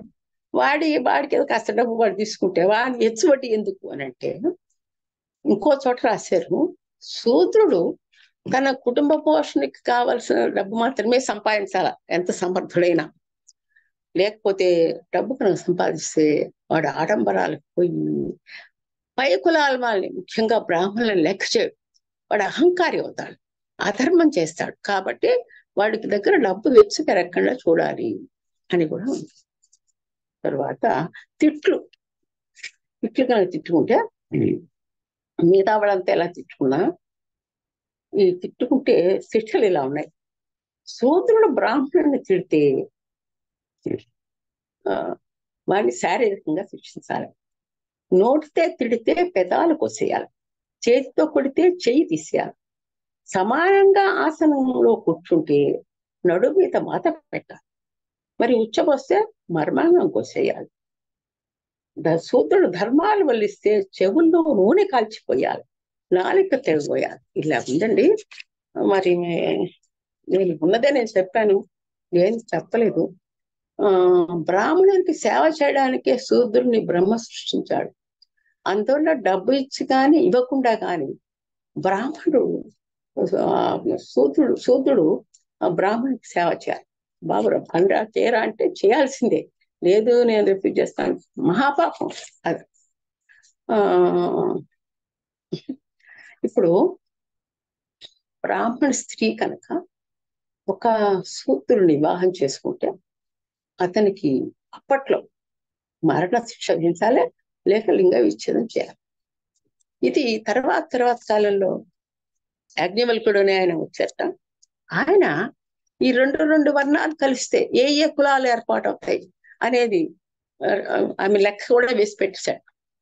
అప్పుడు ఏమన్నాడంటే, బ్రాహ్మణ స్త్రీ కనుక శూద్రుని వివాహం చేసుకుంటే వాళ్ళు చండాలకు ఆఖరి అంతిమ జాతి అవుతుంది. ఇప్పుడు పెద్ద కులాల్లో అనులోమ వివాహాలు ఉన్నాయి కదా, వాళ్ళల్లో మరి బ్రాహ్మణుడు ఉన్నాడు అనుకోండి, ఇంకా ముగ్గురిని వివాహం చేసుకోవచ్చు. వీళ్ళకి వచ్చే ఆస్తిపాస్తులు కూడా వేరువేరుగా ఉన్నాయి. ఎలాగా, బ్రాహ్మణ స్త్రీకి పుట్టిన వాడికి వచ్చే భాగం బ్రాహ్మణుడికి, మరి క్షత్రియ స్త్రీకి పుట్టిన వాడికి కొంత తక్కువ భాగం, విలువ కూడా అంతే. తర్వాత వైశ్య స్త్రీకి పుట్టిన వాడికి ఇంకా తక్కువ, అంటే ఆస్తుల భాగం విలువ అంతే. సోదర స్త్రీకి పుట్టినవాడు మరీ తక్కువ, వాడి విలువ కూడా అలాగే ఉంటుంది. ఇది అనులోమ వివాహాల సంగతి. వాటన్నిటిని పట్టుకొచ్చి ఈ శూద్రుల యొక్క అగ్రభాగంలో పెట్టారు. ఫర్ ఎగ్జాంపుల్ మనకి అప్పర్ క్యాస్ట్ లోనే ఉన్నాయి. దాన్ని ఏమంటారు, బ్రహ్మక్షత్రులు ఉన్నారు, ఉత్తర దేశంలో ఉన్నారు. మరి కాయస్థ అంటారు. తర్వాత బ్రహ్మ వైశ్యులు ఉన్నారు. దయానంద సరస్వతి ఆ క్యాస్ట్ వాడు. వైశ్యులు బ్రాహ్మణులు అటు ఇటు కలవడం వల్ల పుట్టినవాడు. తర్వాత బ్రాహ్మణులు శూద్రులు వివాహం చేసుకోవడం, బ్రాహ్మణు వైశ్యులు వివాహం చేసుకోవడం వల్ల పుట్టినవారు విశ్వబ్రాహ్మణులు. ఇలా రకరకాల ఈ శూద్రుల్లోనే కుల వ్యవస్థను ఏర్పాటిస్తారు. కులాలు శూద్రుల్లోనే ఉన్నాయి, పై వాళ్ళలో ఉన్నాయి వర్ణాలు. ఈ విధంగా ఇంత యొక్క వర్ణ వివక్ష మనుషుల్లోనే ఇంత వివక్ష ఉందండి. మరి శూద్రుడికి అర్థశాస్త్రం బోధించకూడదు. స్త్రీకి చదువు లేదు, శూద్రుడికి చదువు లేదు, పైగా లెక్కలు కూడా చెప్పకూడదు.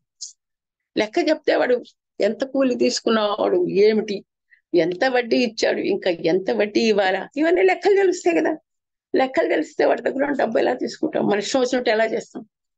ఇది ఇలాంటి శాస్త్రం అంటే మరి దానికి ఈ శాస్త్రం పొరపాటుగా ఉండడం వల్ల సంఘం అలా అయిందని కాదు, సంఘం అలా ఉండడం వల్ల శాస్త్రం రాయబడింది. శాస్త్రాన్ని బట్టి సంఘం అదే ఫాలో అవుతుంది. ఇది ఏమిటండి, దీన్ని నాకు అనిపిస్తుంది, ప్రపంచంలో ఏ చరిత్ర చూసినా sheer exploitation of the weak అనిపిస్తుంది.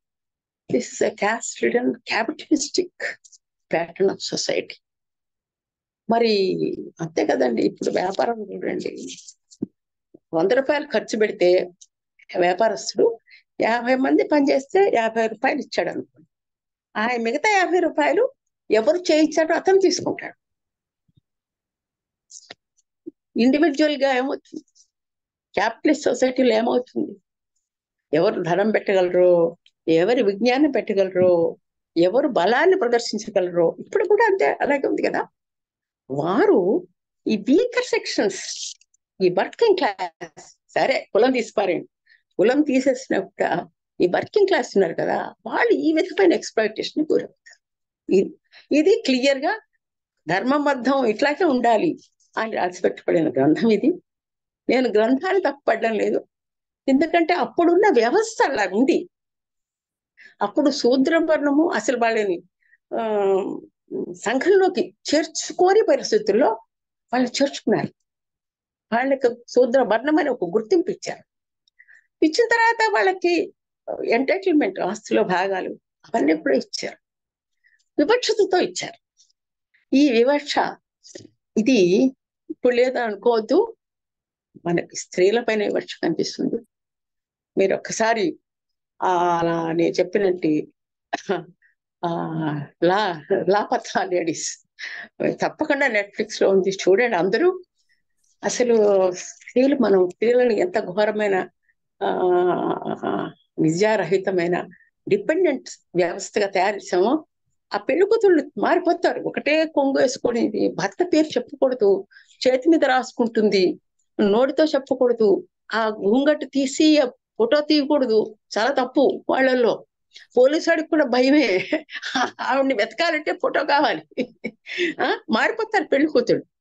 అది అందులో ప్లాట్ఫామ్ మీద బడ్డీ కొట్టు పెట్టుకున్న ఆవిడ చెప్తుందండి. ఏమిటనుకున్నా వ్యవస్థ? సి నువ్వు స్వతంత్రంగా బతకగలవు అని నీకు తెలియకుండా చేయడమే పురుషుడు చేసినటువంటి గొప్ప చమత్కారం అంటుంది ఆవిడ. అది బానిసత్వానికి కారణమైంది, అది నిస్వాతంత్రానికి కారణమైంది, అది పరాధీనతకు కారణమైంది. కాబట్టి ఒకవేళ మన అన్ని శాస్త్రాలు తెచ్చుకుందాం, మన ధర్మ శాస్త్రాన్ని మాత్రం తేవడానికి ఒప్పుకోవద్దు విజ్ఞులైన వారు. ఎందుకంటున్నానంటే ఒకవేళ ఈ సమాజంలో ఉన్న 1/4 సమాజం పురుషులు, అధిక కులాల వారు కావాలి తెచ్చుకుందాం అనుకున్నా కూడా 50% ఉన్న స్త్రీలు వ్యతిరేకిస్తారు. ఇప్పుడు 50% మనకి ఇప్పటికీ లెజిస్లేచర్ లో ఇంకా రావాల్సిన రైట్స్ ఇస్తాం హక్కులు అన్నారు, ఇస్తాం పర్సంటేజ్ అన్నారు, కానీ ఇంతవరకు అమలు కాల. ఇంకో 10 సంవత్సరాల్లో అమలు అవుతాయి అన్నారు. మనం స్వాతంత్రం తర్వాత సమానత్వ ప్రాతిపదిక అందరూ సమానమే, లింగ వర్ణ వర్గ జాతి భాషా భేదం లేకుండా మన స్వతంత్రం ఫండమెంటల్ రైట్స్ రాసుకున్నాం. ఈ రైట్స్ పొందుతున్నాం, ఇవి ఇంకా పొందాలి. ఈ వివక్ష పోవాలంటే మనం ఈ నరాల్లో ఉండిపోయింది. 2000 సంవత్సరాలు, 2000 ఇంకా పైనే ఇన్ని వేల సంవత్సరాలుగా ఈ వ్యవస్థ మనకు కనిపిస్తుంది. ఇప్పటికే మీరు చూడండి, బ్రాహ్మణులు ఈ తిథి కర్మలు చేస్తారు కదా, సంవత్సరం అప్పుడు అది శూద్రులకు పెట్టరు. ఈ 10 దిన కర్మలు చేస్తారే మరణానంతరం, అది శూద్రులకు భోజనం వేరే పెట్టరు అసలు. వాళ్ళకి పెట్టే రోజే వీరుండు. ఎవరైతే ఏ ప్రసాదం అయితే ఉండి ఆ శ్రాద్ధ కర్మలు చేసేటువంటి బ్రాహ్మణులకు పెడతారో ఆ ప్రసాదంలో భాగం మాత్రం పెట్టరు. ఎందుకంటే అది వాళ్ళు ఆ చనిపోయిన వాళ్ళు ఆ పుణ్యలోకాలు పోరాడు. మీకు గమ్మత్తైన విషయం చెప్తాను. నేను మా బంధువర్గంలో ఇలా ఎవరైనా పోయినప్పుడు పెడితే వాళ్ళు నాకు భోజనం పెట్టారు. కానీ ఒకసారి కొన్ని రాళ్ళు పోయిన తర్వాత ఏమైందంటే, ఈ మధ్య కాలంలో పెద్ద నేను ఎప్పుడు డ్రైవర్ని తీసుకెళ్తున్నాను. డ్రైవర్ కంటే నాతో పాటు మరి అతనే భోజనం చేయాలి, తర్వాత నేను పెట్టాలి కదా అతనికి భోజనం. లేకపోతే మళ్ళీ నేను ఎలా తీసుకొస్తున్నా తెలియదు. నన్ను పిలవడం మానేశారు. ఎందుకంటే ఈవిడి భోజనం పెడితే సరే బాగానే ఉంది, ఏదో బ్రాహ్మణ పుట్టింది, మరి ఆ డ్రైవర్ సంగతి ఏమిటి? పేరు కూడా రెడ్డి, ఇట్లా పెడుతుంది. అలా అది నాకు ఆలోచించగా ఎందుకురా నేను చాలా దగ్గర వాళ్ళు కూడా అవాయిడ్ చేశారు ఏమిటి అనేది. అలాగే నేను పిల్లల్ని తీసుకుపెడతాను వాళ్ళ స్పౌజెస్ కానీ, ఎందుకంటే వర్ణాంతరం వాళ్ళకి ఏం అభ్యంతరం మనకు తెలియదు. కానీ ఇది అవాయిడ్ చేస్తున్నారండి. అంటే అంత నాటుకుపోయింది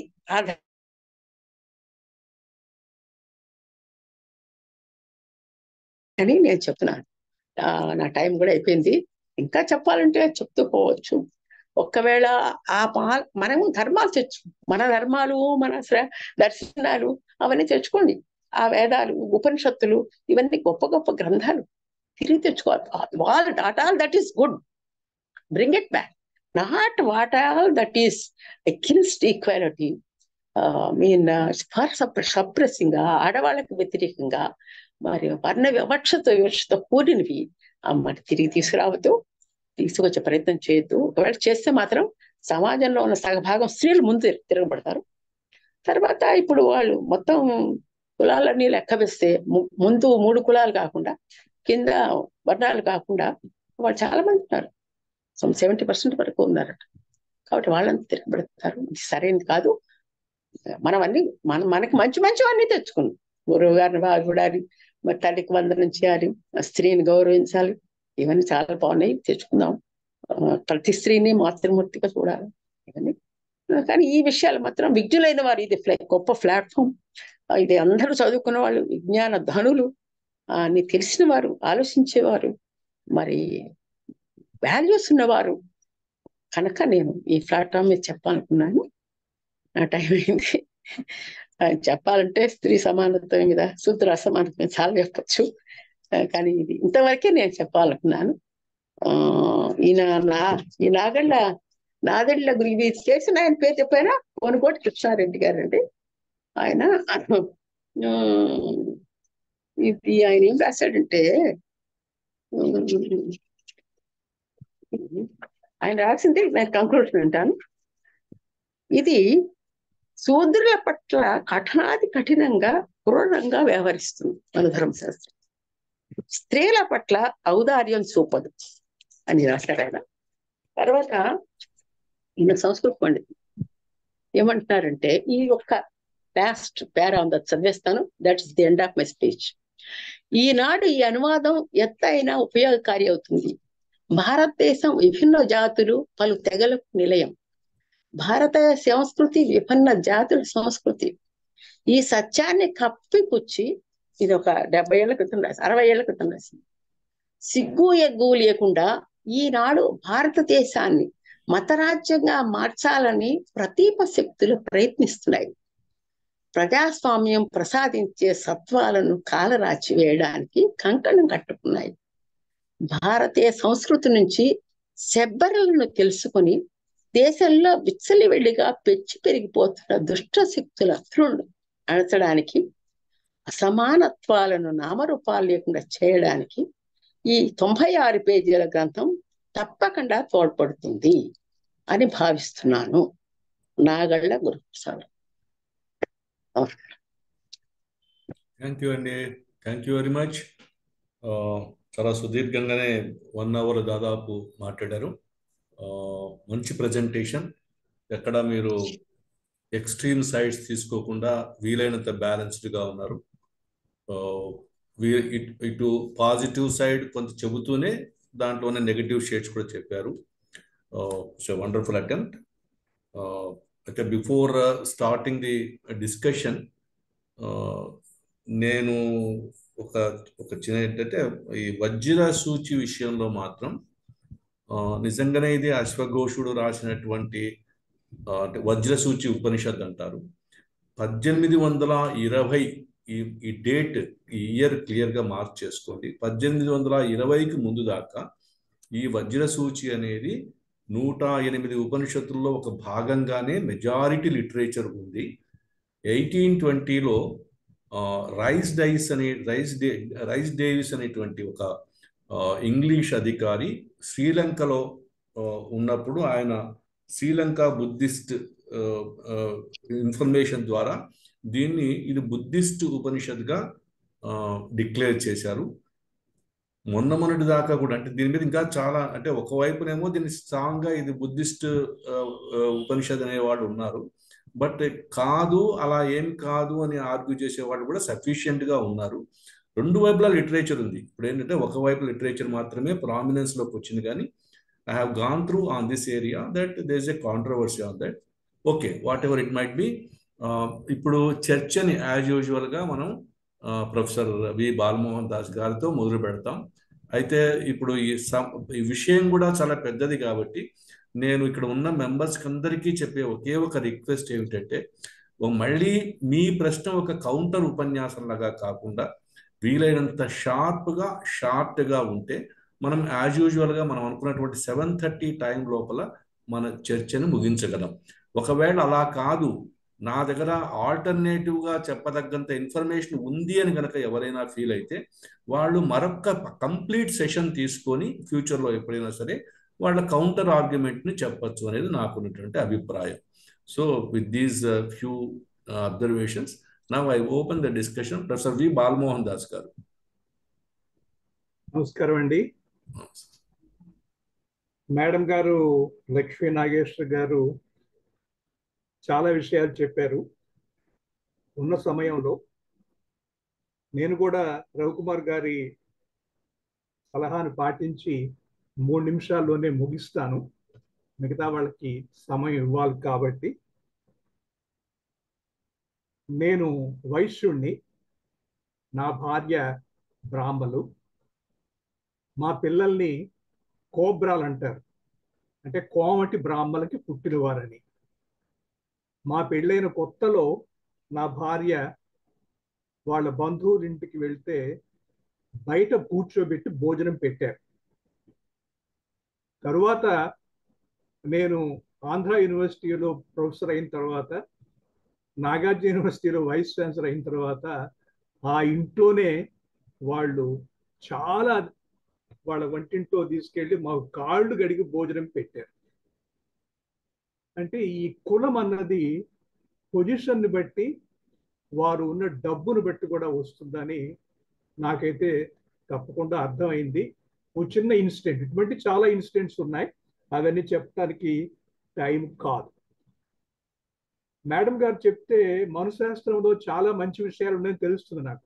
నేను చదవలేదు, నేను చదవదలుచుకోలేదు కూడా, కానీ చాలా మంచి విషయాలు ఉన్నాయని నాకైతే అర్థమైంది. చెడ్డ విషయాలు ఉన్నాయి, మంచి విషయాలు ఉన్నాయి. కాబట్టి కృష్ణారెడ్డి గారు రాశారు, గురుప్రసాద్ గారు రాశారు 96 పేజీలు, అది అలా ఉంచండి. వీలుంటే లక్ష్మీ నాగేశ్వర గారు, నా సలహా, నా రిక్వెస్ట్ ఏమిటంటే, రిక్వెస్ట్ కూడా, మీరు దయచేసి మనకి రాయబడిన మనుశాస్త్రంలో మంచి, మనుధర్మ శాస్త్రంలో మర్చిపోవాల్సిన చెత్త అని 2 విధాలుగా మీరు రాస్తే బాగుంటుందేమో ఆలోచించండి. మనుధర్మ శాస్త్రంలో 4 కులాలే, 4 వర్గాలుగా విభజించారు. దురదృష్టం ఏమిటంటే ఈ రోజున మండల్ కమిషన్ను మీ అందరికీ తెలుసు కదా, 3000 క్యాస్ట్లు, 25,000 సబ్ క్యాస్ట్లు ఉన్నాయని చెప్పారు. నేనైతే ఎప్పుడూ చెప్తుంటాను, మన బ్లడ్ గ్రూప్స్ ప్రకారం మనల్ని డివైడ్ చేస్తే ఒక 8 వర్గాలు మాత్రమే ఉంటాయి. A plus A minus, B plus B minus, AB plus AB minus, O plus O minus. ధన్యవాదాలు. చాలా థ్యాంక్స్ అండి, తప్పకుండా ప్రయత్నం చేస్తాను. Thank you. ఇంకా డాక్టర్ KVS గారు. అయ్యా నమస్కారం. మేడం బాగా చెప్పారు. దీని గురించి తక్కువ మాట్లాడితేనే బెటర్ అనుకుంటున్నాను, ఎందుకంటే నా దగ్గర బోల్డ్ ఉంది ఇన్ఫర్మేషన్. అది చెప్తే కాంట్రవర్సీ. మేడం ఒకటి అన్నారు, బ్రాహ్మణోస్త ముఖమాసీద్ బాహు రాజనక్త ఉరుదస్తే ద్వైష్ట పద్భాగం శుద్రోగత. అది వేదంలో లేదు అన్నారు. అది యాక్చువల్గా పాంచరాత్రాగమానికి రాసిన విక్రస్ మహర్షి రాసిన భాష్యం. అది ఉపనిషత్ సంబంధితమైన వ్యవహారం కాదు, వేద సంబంధమైన వ్యవహారం కాదు. దీని గురించి మనం ఎప్పుడైనా తర్వాత థ్యాంక్ యూ. మీరు అన్మ్యూట్ అయ్యారండి, మీరు ప్లీజ్ మాట్లాడండి, చేయొత్తారు, ప్లీజ్ మాట్లాడండి. సార్ నమస్తే సార్. నమస్తే. నేను కుల నిర్మూలన సంఘానికి ప్రధాన కార్యదర్శిగా ఉన్నాను. మేడం గారు మనుధర్మ శాస్త్రం గురించి చెప్పారు, అంత బాగానే ఉంది. 3 విషయాలు ప్రస్తావించవలసి. ఏంటంటే, మొదట హిస్టరీలోకి వెళ్తే, చరిత్రలోకి వెళ్తే గనక, చరిత్రలో వెనక భాగాల్లోకి వెళ్తే, వేదకాలం నాటికి వెళ్తే చరిత్ర ఏం చెప్తోంది అంటే, రికార్డెడ్ హిస్టరీ గురించి చెప్తుంది. అప్పుడు 3 వర్ణాలే ఉన్నాయి, చాతుర్వర్ణం అనే మాట లేదు. తర్వాత చాతుర్వర్ణాన్ని తీసుకొచ్చారు, చాతుర్వర్ణం నుంచి కుల వ్యవస్థ తీసుకొచ్చారు. ఆ కుల వ్యవస్థ తీసుకొచ్చింది, కుల వ్యవస్థ నిలబెట్టడానికి చేసిన చట్టాల ద్వారానే మనుధర్మ శాస్త్రం అనేది ఏర్పడ్డది. కాబట్టి అది అనైతికంగా ఉన్నది. కాబట్టి మనుధర్మ శాస్త్రము చెప్పిన మేడం చెప్తున్న 5-10% మంచి ఉన్నది, 90% పైగా పనికిరానిది ఉన్నది. ఈనాటి సమాజానికి అది పనికిరాదు అని తెలియదు.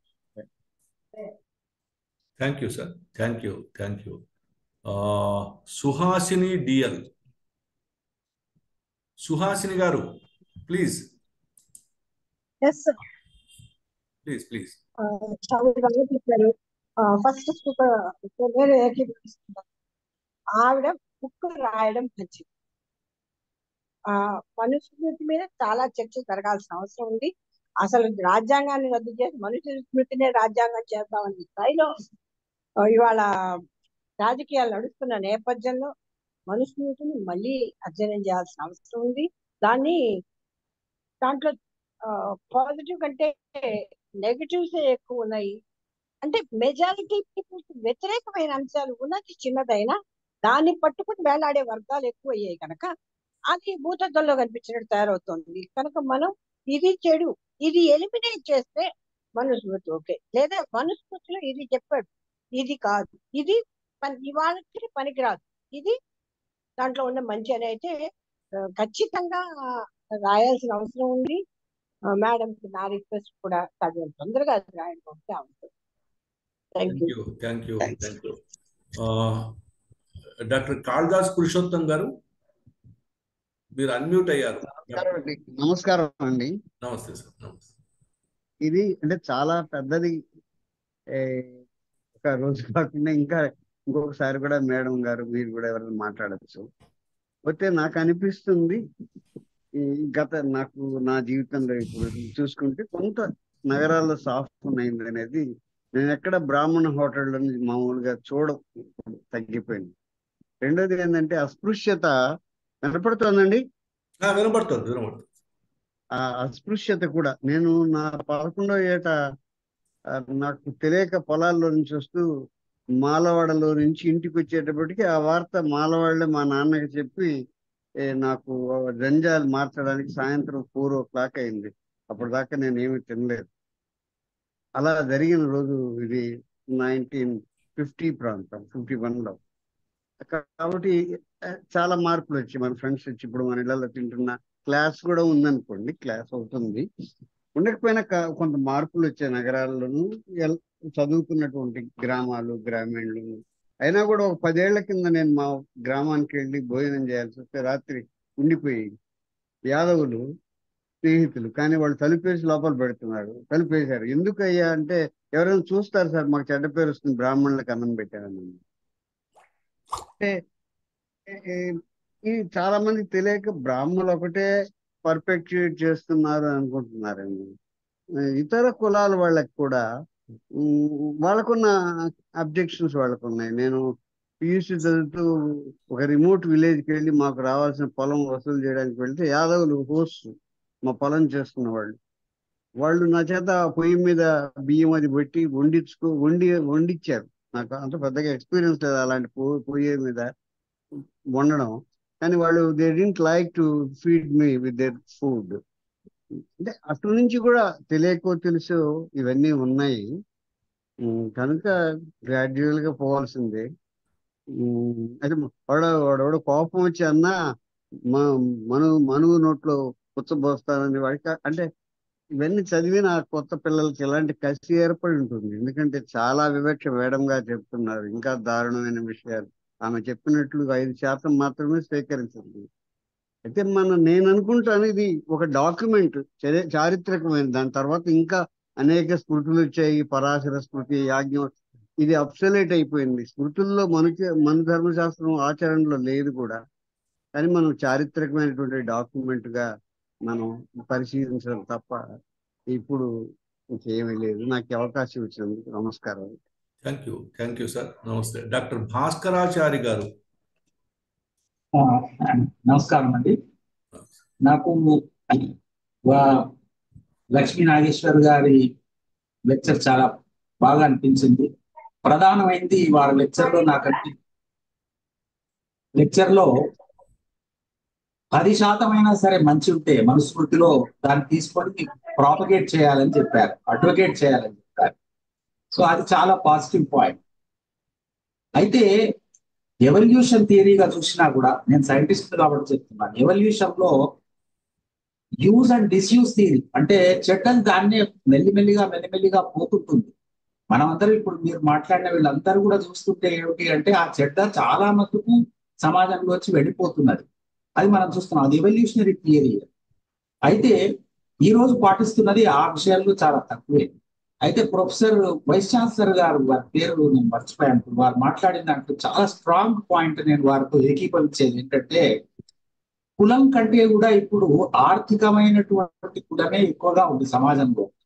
ఒక బ్రాహ్మడు ఇంకో బ్రాహ్మణ్ణి రెస్పెక్ట్ చేయాలంటే వాడి యొక్క ఆర్థిక స్థితి ఆధారంగానే మనిషి గౌరవింపబడుతున్నాడు, కానీ కుల ఆధారంగా గౌరవింపబడటం లేదనేటువంటి ప్రగాఢమైనటువంటి విశ్వాసం నాకు ఉండేటువంటి అనుభవం కూడా.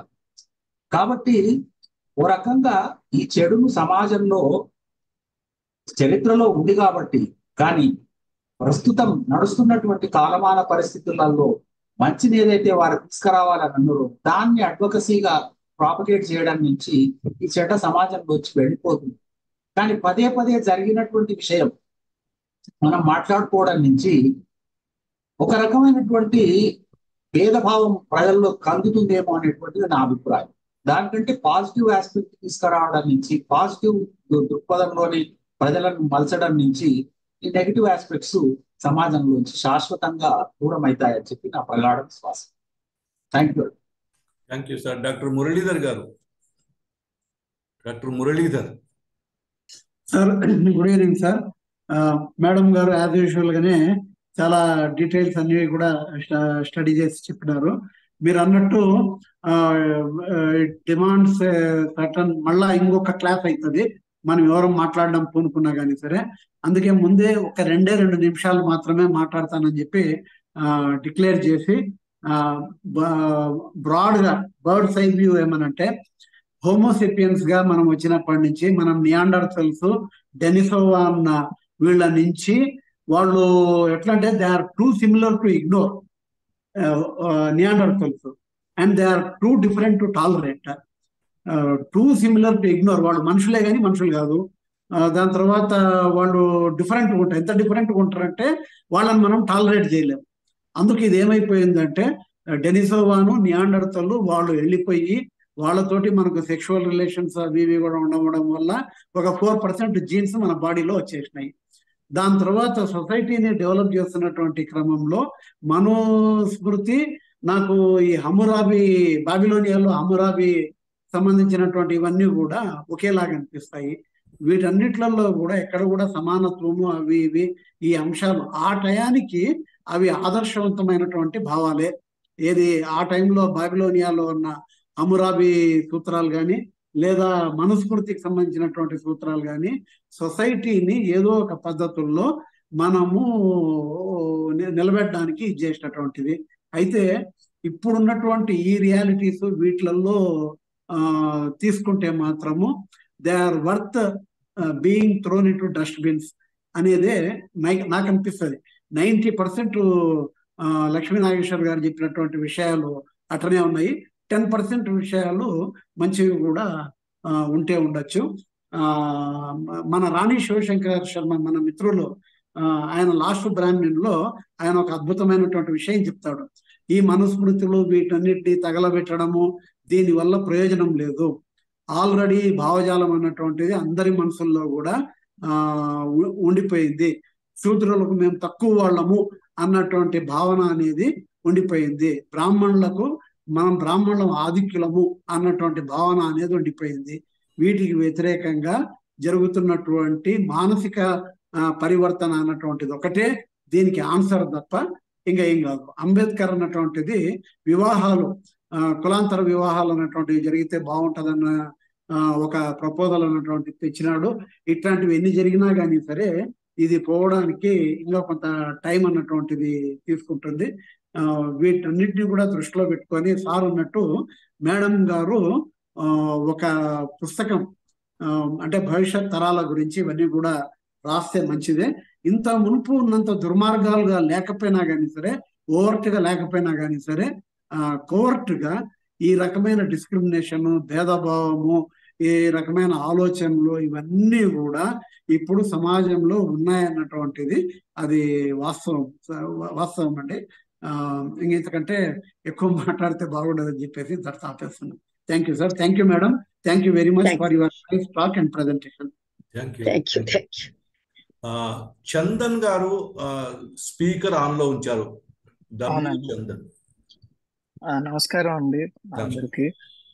లక్ష్మీ నాగేశ్వర్ గారు నమస్కారం అండి.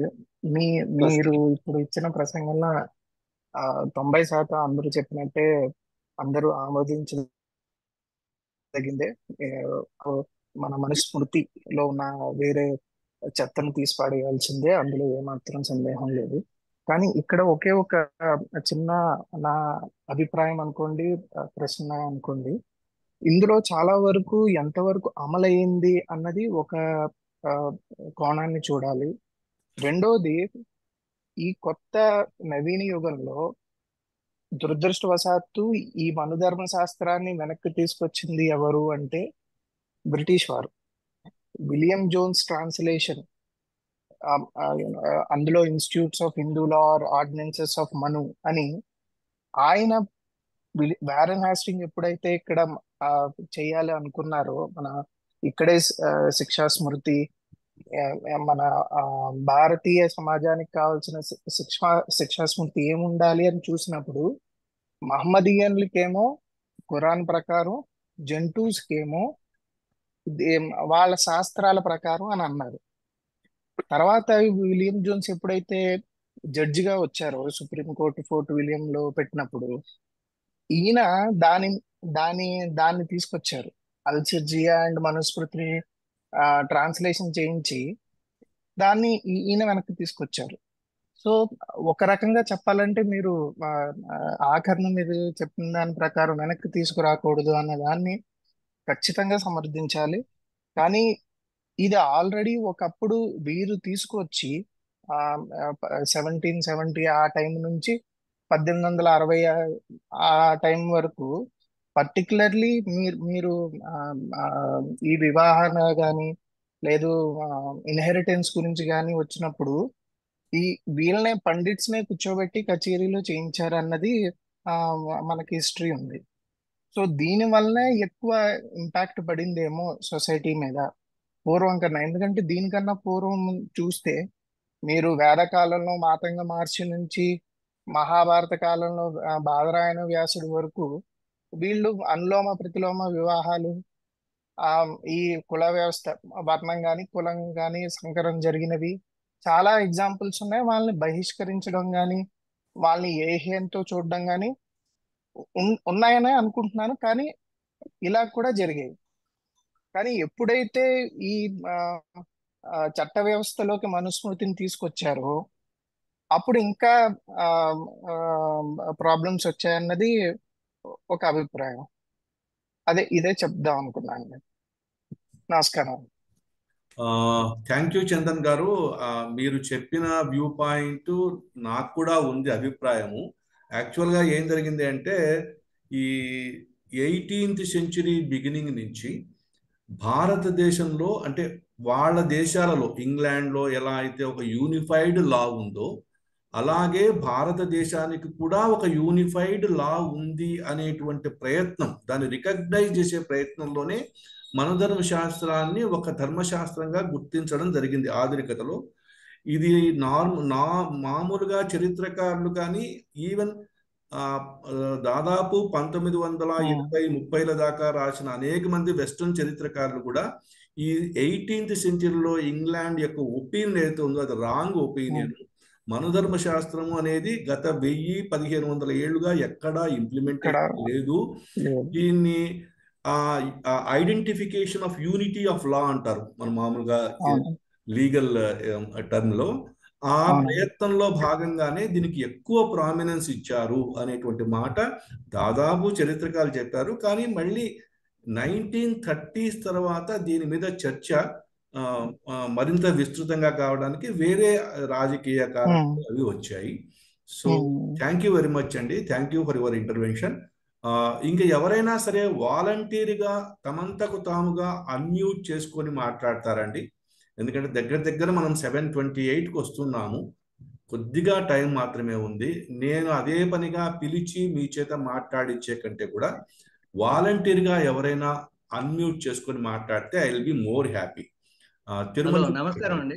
నమస్తే, ప్లీజ్. నమస్కారం అండి. నేను నాగేశ్వరరావు మాట్లాడుతున్నాను, తిరుమల శెట్టి. ఆ చాట్ లో పెట్టాను నా అభిప్రాయాన్ని. ఇంకొకటి జస్ట్ అన్ అబ్జర్వేషన్. సనాతనులు హిందువులు అని చెప్పుకునే వాళ్ళు చాలా మంది కూడాను జనరల్ గా అనేది ఏంటంటే అన్ని మతాలను సహిస్తుంది మా మతం, మా ధోరణి అందరినీ సమానత్వంతోనూ గౌరవించుతోంది అని అంటారు. ఇంకో విధంగా చూస్తే స్వంత విషయాల్లోకి వచ్చేటప్పటికి ఇంత వివక్షత మొండితనం అనేది ఉంటుంది కదా అనేది అబ్జర్వేషన్తో కొంచెం హాస్యాస్పదంగా అనిపిస్తుంది నాబోటి వాడికి. ఇంకొకటి ఈ కన్యాదానం వగైరా గురించి ఒక ఆమె మధ్య ప్రశ్నించితే ఇది భావ్యమా, మా ఫ్రెండ్స్కి కొంతమందికి ఇట్లా అనిపిస్తుంది అట్లా అనిపిస్తుంది అని అంటే అప్పటి రోజుల్లో కొన్ని ఉన్నాయమ్మా. క్రిస్టియన్ మతంలో కానీ ఇతర మతాల్లో కూడాను రకరకాల ట్రెడిషన్స్ ఉన్నాయి. Putting a whale, best man, ఇవన్నీ రీసెర్చ్ చేస్తే మీకు కూడా అర్థమవుతుంది. అలాగే ఇవి కూడా ఉన్నాయి. దానివలన పెద్దగా పోయేదేమీ లేదు. కానీ విషయాన్ని తెలుసుకొని how we can deal with it at current time అనేది ఒకటి. ఇంకొకటి నాకు అనిపించింది, మీరు ఇప్పుడు అన్నట్టుగాను బ్రిటిష్ వాళ్ళు ఇది పైకి తీసుకొచ్చి ఒక యూనిఫామ్ కోడింగ్ లాగా చేయదలుచుకున్నారని అన్నది బాగానే ఉంది. కాకపోతే వాళ్ళు వెళ్ళిపోయిన తర్వాత ఇప్పటికి కూడాను మనలో మార్పు కావాలి, మనం ఇలా అంటే బాగుంటుంది అనేది కలుగుతుందా లేదా అనేది ఒకటి. లాస్ట్ పాయింట్ అభిప్రాయం, కుల నిర్మూలన అని చాలా వింటున్నాం కదా. నాకు కూడా తెలిసిన వాళ్ళు, మా క్లోజ్ ఫ్రెండ్స్ ఉన్నారు ఇండియాలో. నాకు అనిపించేది ఏంటంటే, నిర్మూలన మంచిదేనా, లేకపోతే సాధ్యమా, లేకుంటే ఉన్న వాటిల్లో సంస్కరణ చేసుకొని ఎలా సాగిపోగలుగుతాము, so that we don't have to be completely against and everybody and anybody and keep animosity towards each other and have unrest. ఎలా సంస్కరించుకోగలుగుతాము అనేది అయితే ఎలా ఉంటుంది అనేది ఒక అభిప్రాయం. Thank you for the opportunity. Thanks for your presentation. Please ఇంకా ఎవరైనా మాట్లాడదలుచుకుంటే ఓపెన్ ఇన్విటేషన్ అండి. వీలైనంత త్వరగా మీరు అన్మ్యూట్ చేసుకొని మాట్లాడితే ఇట్ వుడ్ బి బెటర్. ఇక్కడ మొత్తం 18 మంది ఉన్నట్లున్నారు. 18 మందిలో చాలా మంది మాట్లాడినట్టున్నారు. సో ఇంకెవరన్నా మాట్లాడదలుచుకుంటే please kindly unmute yourself and intervene in the subject discussion. Sir Raghukumar గారు, ప్లీజ్ సార్, ప్లీజ్. ఏం లేదు, నాకు తెలియదు, నేను ఇంట్లో బయటికి రాగండి. కానీ నాకు తెలిసి మా బంధువులు ఇటీవల కాలంలో 10-15 జరిగాయండి ఇట్లా పెళ్లిళ్ళు. ఈ మధ్య వాళ్ళు కేరళ క్యాథలిక్స్, మా అమ్మాయి ఏమో బ్రాహ్మణ్, అమెరికాలో ప్రేమించుకున్నారు, పెళ్లి చేశారు. బాంబేలో వాళ్ళ చర్చిలో, ఇక్కడ నెల్లూరులో బ్రహ్మాండంగా మన పద్ధతిలో వాళ్ళు ఒప్పుకున్నారు. జరిగింది. తర్వాత ఈ మధ్య జరగబోతుంది ఆగస్టు 17 హైదరాబాద్ లో చాలా పెద్ద ఎత్తున. అమెరికాలో సెటిల్ అయిన అమ్మాయి, అబ్బాయి. ఈ అమ్మాయి డాక్టరేట్ చేస్తుంది, అబ్బాయి ఎండిఐ డాక్టరేట్ చేస్తున్నాడు. పంజాబీ, తెలుగు అమ్మాయి, బ్రాహ్మణు. పెళ్లి జరగబోతుంది. అక్కడ అమెరికాలోనే కాకుండా ఇక్కడ నెల్లూరులో కూడా నా అనుభవంలో నేనే ఒక 10 మ్యారేజెస్ ప్రమాణాల పెళ్లిళ్ళు చేశానండి. దళిత బ్రాహ్మణ్ కూడా చేశాను. సారాంశం ఏంటంటే, కొంత పట్టు వదిలిందేమో, కనీసం నగరాల్లో చదువు, ఆర్థిక స్తోమత ఇవన్నీ ఉన్న చోట కొంత బెటర్ గా ఉందేమో అని నాకు అనిపిస్తుందండి. అది observation. Thank you sir, thank you. ఇంకెవరైనా మాట్లాడతారండి? Please unmute yourself and intervene. Otherwise ఇంకా మాట్లాడడం అయిపోయింది అంటేనేమో we go for the reflections of the key speaker and then close the session. ఇది ఓపెన్ ఇన్విటేషన్ సార్, ఎవరు మాట్లాడదలుచుకున్నా సరే. నేను మట్టి ప్రత్యేకంగా పేరున పిలవక్కర్లేదు అనుకుంటున్నాను. Kindly unmute yourself and intervene in the discussion. ఇంకొక చిన్న point sir. Post COVID situation తర్వాత యాజ్ ఎ డాక్టర్ నాకు అర్థమైనటువంటి విషయం ఏమనంటే, మనం పని కట్టుకొని inter caste, inter religious marriages, inter country, inter continental, వీటన్నిటినీ కూడా మనము ప్రోత్సహించాల్సిన అవసరం నాకు కనిపిస్తూ ఉంది. ఎందుకు అనంటే, ఈ సరే గోత్రాలు, సగోత్రికులు, వీళ్ళ మధ్య వివాహాలు నిషిద్ధము అన్నటువంటిది అది కరెక్టే, కానీ దాన్ని మరింత ఎక్స్టెండ్ చేయాల్సినటువంటి అవసరం అనేది ఉంది.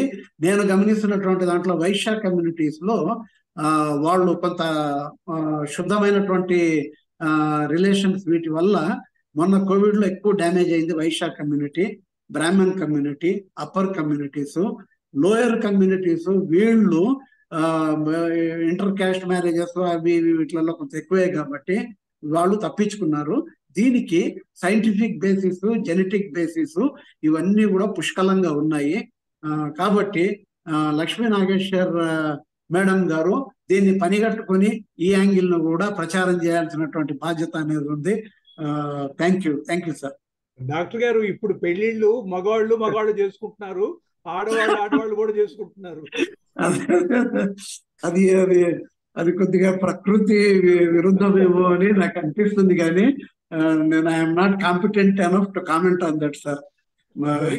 సార్ జరిగింది చెప్తున్నాను అంతే. సార్ ఒక చిన్న మాట సార్ చిన్న మాట సార్ మాట్లాడనా మాట్లాడండి. అయ్యో మాట్లాడండి.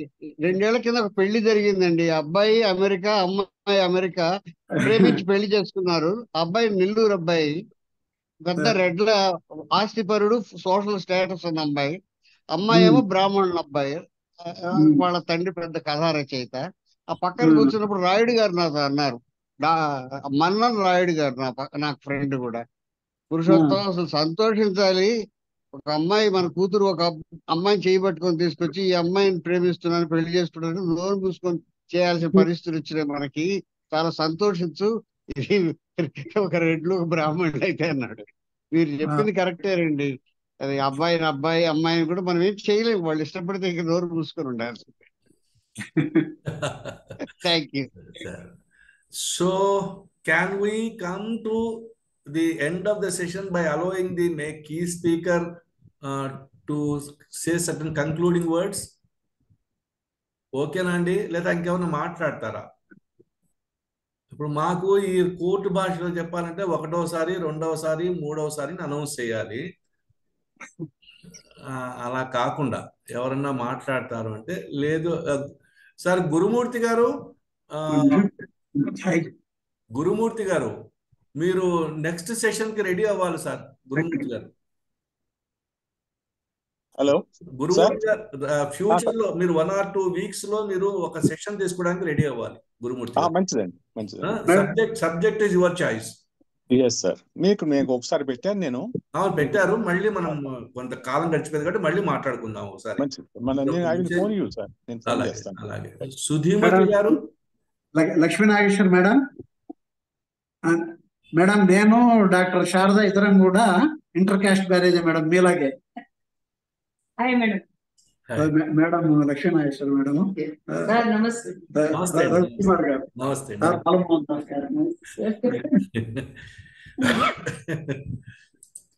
So we go towards the end of the session అండి. లక్ష్మీ నాగేశ్వర్ గారు ఒకసారి కంక్లూడింగ్ రిమార్క్స్. నమస్తే. నమస్తే, మాట్లాడండి. మీ పేరండి? నా పేరు ఉషారాణి, టీచర్. ప్లీజ్. సార్ నేను కొంచెం లేట్ గా జాయిన్ అయ్యాను. పర్లేదు సార్. టోటల్ గా వినలేదు అందరి వాయిస్, బట్ ఏంటంటే అంశం అనేది కొంత అవగాహన ఉంది. అసలు ఆదర్శం అనేది మన నుంచే రావాలి సార్. ఇప్పుడు మనం ఇక్కడ స్టేజ్ మీద ఉండి, ప్లాట్ఫామ్ మీద ఉండి మనం మాట్లాడే వాళ్ళు అంతమంది మన రిలేషన్స్ నుంచి కూడాను ముందు ఈ మోటివేషన్ అనేది కంపల్సరీ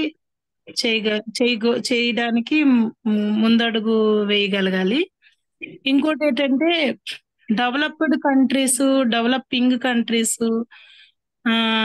పవర్టీ లైన్ దాటే అంటే కింద ఉండే కంట్రీస్ ని ఒకసారి ఎగ్జాంపుల్స్ తీసుకుంటే, కొన్ని సమయాల్లో సాంప్రదాయము అనేది కూడాను మనిషి ఫైనాన్షియల్ ఎదుగుదలకి ఆటంకం అనేది జరుగుతుంటది. ఇంకొక యాంగిల్లో ఆలోచిస్తే ఈ కులము అనేది, మతము అనేది తీసుకుంటే అది కూడా ఫైనాన్షియల్ డెవలపింగ్ అనేది ఆగిపోతుంటది. ఎందుకు అనంటే అందంగా ఉండేవాడు అందమైన అమ్మాయిని చేసుకోవడంలోన అక్కడ చెప్పుకోవడానికి ఏముండదు. ఫైనాన్షియల్ గా ఉండేవాడు ఫైనాన్షియల్ గా చేసుకోవడం వల్ల చెప్పుకోవడానికి ఏమీ ఉండదు. వీళ్ళు ఉండేటప్పుడే అసమానత అనేది పోతుంది. దాన్ని ప్రోత్సహించడానికి కాలేజెస్, స్కూల్స్, ఇంకా కింద స్థాయి కుటుంబ వ్యవస్థ నుంచి కూడాను ఆ పిల్లల ఎదుగుదలలో మాట్లాడే మాటలు అనేవి, వినే మాటలు అనేవి మన కుటుంబ వ్యవస్థ నుంచే స్టార్ట్ అవ్వాలి. మనం ఇంట్లో మాట్లాడుకునే విషయాలైనా సరే, మనం చేసే పనులైనా సరే, మన పిల్లలకి అన్నమాట ఒక మనిషి బ్రతకటానికి ఏంటి అవసరము అనేది వాళ్ళు గ్రహించగలగాలి. అలాంటప్పుడు వాళ్ళు ఎదిగే సమయంలో 21 years కి వాళ్ళు మనం ఇలా ఇలా ఉంటేనే ఇలా అవ్వగలం, ఇది మనం ప్రొడక్ట్ అనేది మనం చేయగలం అనేది పిల్లలకి అన్నమాట. ఆ వెళ్ళే ఇన్స్టిట్యూట్ అయినా సరే, ఉండే ఇల్లు అయినా సరే, వాడు పెరుగుతున్న సమాజంలో అయినా సరే ఇలాంటి విషయాలు తరచూ వినగలగాలి సొసైటీలో. కానీ ఇప్పుడు డెవలప్ అవుతున్నటువంటి మీడియా, డెవలప్ అవుతున్నటువంటి ఈ ఈ సెల్ ఇవన్నిటి వల్ల ఏంటంటే కొంతవరకు అన్నమాట పిల్లలు అన్నమాట ఇది అవుతుంది. కానీ ఇప్పుడు ఏం జరుగుతుంది అనుకుంటే, ఒక ఇంజనీరింగ్, ఒక నీటు, ఒక ఐఐటి, లేకపోతే ఒక డాక్టరు, మెడికల్, ఒక ఐఏఎస్ అనేవాడు ఈ ఈ కులాంతర వివాహాలకి అడ్డుకట్ట అనేది వేస్తున్నారనమాట. ఏంటి అంటే ఒక ఐఏఎస్ చదువుకునే వ్యక్తి ఐఏఎస్ అమ్మ ఎవరవని చేసుకోగలుగుతున్నాడు. అంటే ఇలాంటి మేధా సంపద కలిగినటువంటి వ్యక్తులు అంతమంది కూడాను దీనికి ఎవరు కూడాను అడ్డు అనేది చెప్పకుండా వాళ్ళకి వాళ్ళు చక్కగా ప్రోత్సహిస్తూ చేసుకుంటున్నారు. కానీ గ్రామీణ స్థాయికి వచ్చేసరికి, మామూలు నగరానికి వచ్చేసరికి, మాలాంటి విలేజెస్ కి వచ్చేసరికి దీన్ని ఒక అన్యగా భావించి, దీన్ని ఒక తక్కువగా భావించి, దీన్ని ఒక దీనిగా భావించి ఎక్కడ ఉండే గొంగలు అక్కడలాగే డెవలప్మెంట్ అవ్వకుండా వాళ్ళ ఆలోచనలు కూడా పాత చింతకాయ పచ్చడిలా ఉండిపోయి అలాంటి సూసైడ్ కేసులు, అలాంటి ఒంటరి అమ్మాయిలు అయితే విలేజ్ స్థాయిలో అయితే పొరపాటున కులాంతర వివాహం చేసుకున్నటువంటి ఒంటరి మహిళలు కొన్ని వేల మంది మన భారతదేశంలో ఉన్నారని కూడా చెప్పడానికైతే లేదు సార్. ఎందుకు అంటే ఇది వీలైనంత షార్ప్ గా మీ క్వశ్చన్ ఉంటే, ఎందుకంటే ఇప్పుడు మీరు గనక నిజంగా మీ దగ్గర ఒక ఫుల్ టైం సెషన్ తీసుకునే మెటీరియల్ ఉంటే మీరు ఒక 2 వారాలు ఆగి నాకు చెప్పండి, మీకు నేను ఫుల్ టైం ఇచ్చేస్తాను. ఇప్పుడు ఎందుకంటే మెయిన్ స్పీకర్ మాట్లాడిన తర్వాత మన క్వశ్చన్ అనేది షార్ప్ గా స్ట్రైట్ గా మెయిన్ స్పీకర్ ని అడగాలి. ఏమిటి విషయం, ఇక్కడ నాకు డౌట్ ఉంది, ఇక్కడ ఏరియాలో మీరు క్లారిఫై చేయండి అని. నేను మీరు మాట్లాడిన దానికి నాకేమి మీ మీద గ్రీవెన్స్ లేదమ్మా. కానీ ఏంటంటే సెషన్ మనం ఒక టైంలో ఏం చేయాలంటే 1 అవర్ స్పీకరు, 1/2 అవర్ డిస్కషన్ కని పెట్టుకున్నాము. 1/2 అవర్ దాటి ఆల్రెడీ ఒక 12 నిమిషాలు అయిపోయింది. క్షమించండి, ఏమనుకోవద్దండి. మీ క్వశ్చన్ ఏదైనా ఉంటే షార్ప్గా అడగండి, లేదా ఇంకా మనం లక్ష్మీ నాగేశ్వర్ గారి రెస్పాన్స్ కి వెళ్దాం. Okay sir. చాలా సమస్యలు ఉన్నాయమ్మా, నేను కాదంటలేదు. ఎందుకంటే ఈ మనుస్మృతి, కుల వ్యవస్థ, వర్ణ వ్యవస్థ మీద డిస్కషన్ మొదలు పెడితే రోజుల తరబడి డిస్కస్ చేసినా కానీ వీటికి నియర్ సొల్యూషన్స్ ఏమి కనబడవు. అండ్ ఇష్యూస్ కూడా కంటెన్షియస్ గా ఉంటాయి. మీరు చెప్పినట్టుగా గ్రామీణ అనుభవాలు వేరే రకంగా ఉన్నాయి, నగరవాసుల అనుభవాలు వేరే రకంగా ఉన్నాయి, ఇంకా రకరకాల విషయాలు ఉన్నాయి. దీంట్లో ఖచ్చితంగా మనం మాట్లాడుకుందాం మళ్ళీ ఒకసారి. ఏమనుకోకండి అమ్మా. Thank you. Thank you. Lakshmi Nageshwar గారు, మీ ఇప్పుడు 7:43 అయింది. మీరు ఒక 2 minutes లో మీ షార్ప్ రెస్పాన్స్, కంక్లూడింగ్ రిమార్క్స్ ఇస్తే we will end the session for today. Okay sir. Okay sir. చాలా అందరు చక్కగా రెస్పాన్స్ ఇచ్చారండి. విషయం ఏంటంటే ధర్మం, అబ్సల్యూట్ ధర్మం ఉంటుంది, ఉంటుంది అని అంటారు ఆవిడ. మన అంటే అప్పటి పరిస్థితుల ప్రకారం దాన్ని నిర్వహించారు. ఆ సంఘం అట్లా ఉంది, వాళ్ళు అంతీకరణ చేశారు. తర్వాత మనం ఉన్న ఇప్పుడు ఉన్న వేరు, కాన్స్టిట్యూషన్ సర్వ సమానత్వం కూడా ధర్మ ఈ కాన్స్టిట్యూషన్ కి మామూలు జీవితానికి తేడా ఉంటుంది. ఆచరణలో తేడా లేకపోతే అసలు అధర్మం ఏముండదు, మరి క్రైమ్స్ ఉండవు, పనిష్మెంట్స్ ఉండవు, ఏముండవు. జీవితం వేరుగా ఉంటుంది, ధర్మశాస్త్రాలు వేరుగా ఉంటాయి. ఇప్పుడు మనం వేరే రకమైన ధర్మంలో ఉన్నాం. యూనివర్సల్ హ్యుమానిటీ, సర్వ సమాన ప్రాతిపదికలో ఉన్నాం. ఈ ధర్మం ప్రకారము ఇప్పుడు ఇవన్నీ జరుగుతున్నాయి. పిల్లలందరూ, ఆడపిల్లలు బాగా చదువుకుంటున్నారు, సమానత్వంతో ఉన్నారు, బాగా పైకి వస్తున్నారు, ఛాలెంజింగ్ గా ఉన్నారు. వాళ్ళని అది గొప్ప విషయం. మన దురాచారాలని అతిక్రమించగలిగాం. ఈ యొక్క ఈ వ్యవస్థ ఉందే, ఈ కుల వ్యవస్థ, పై వాళ్ళంతా కలుస్తూనే ఉన్నారు కానీ యాక్చువల్ గా దురాఘాతాలు కింద కులాల వాళ్ళలోనే జరుగుతున్నాయి. అహంకారం, ఈ నిచ్చెన మెట్ల సమాజం ఒకరికన్నా ఈ పక్కగా ఉండడానికి నా పైన చాలా మంది ఉన్నారు, నా కింద కూడా ఉన్నారు రా బాబు, పర్వాలేదు నా కింద ఉన్నారు అని ఈ యొక్క మానసిక స్థితికి ఈ ఈ దేశవాసులు అలవాటు పడ్డారు. దాని నుంచి బయటకు వస్తారు. They have lot of exposure. చాలా సైంటిఫిక్ అడ్వాన్స్మెంట్ డెవలప్మెంట్ లో ఉన్నాం మనం. సైన్స్ ప్రకారము చేయబట్టుకొని వెళ్లాల్సి ఉంటుంది. కాబట్టి పాతవి ఉపయోగించేవి, ఆధ్యాత్మికమైనవి, మనకి సుఖశాంతులు ఇచ్చేవి, మన మనిషిగా చేసేవి మనం తిరిగి తెచ్చుకోవాలా. కానీ మనిషిగా కాకుండా మృగంగా మార్చేవి, ఈ ఈ ఈ టైమ్స్ కి పనికిరానివి, వాటిని మనం తిరిగి తీసుకురాకూడదు. విజ్ఞులైన వారందరికీ ఆ విషయాలు ఇప్పుడు అందరూ నాతో ఏకీపించారు. చక్కగా యువకులు వాళ్ళు స్వేచ్ఛగా ప్రేమించి పెళ్లి చేసుకుంటున్నారు. కులం దానంతటా పోతుంది. ఇది ప్రోత్సహిస్తే చాలు. దీని దురంకార హత్యలకు దారితీసి బాబోయ్ ప్రేమ పెళ్లించుకుంటే చంపేస్తారు అనే విషయం, అయితే చచ్చిపోవడమే మిగిలింది అనే పరిస్థితి రాకుండా వాళ్ళని సరైన కౌన్సిలింగ్ ఇచ్చి కులం నిర్మూలించబడితేనే కులం పోతుంది అని అంబేద్కర్ గారు అన్నారు. స్లోగా పోతుంది. ఇన్ని వేల సంవత్సరాలుగా ఉన్నది 50 సంవత్సరాల్లో పోదండి, టైం పడుతుంది. మరి వాళ్ళకి సమానత్వ హోదా ఇచ్చాం కనుక వస్తారు. ఆర్థికమైనటువంటి ఆ డెవలప్మెంటే మనిషిని పైకి తీసుకొస్తారు. ఉండాలి.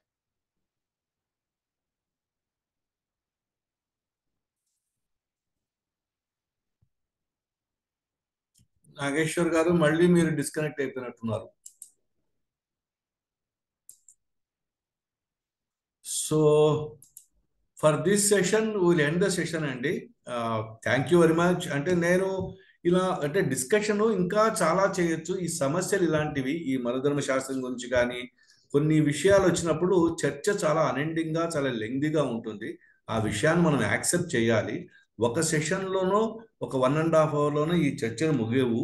సో మీ అందరికీ ఈ చర్చలో కీ స్పీకర్గా ఉన్నటువంటి లక్ష్మీ నాగేశ్వర్ గారికి, అలాగే పార్టిసిపేట్ చేసి చర్చను మరింత దానిమంటే ఫలవంతంగా చేసిన మీ అందరికీ కూడా నేను పేరు పేరున కృతజ్ఞతలు తెలుపుకుంటూ ఈ సెషన్ని ఇప్పటికీ ఎండ్ చేస్తున్నాను సార్. Thank you all.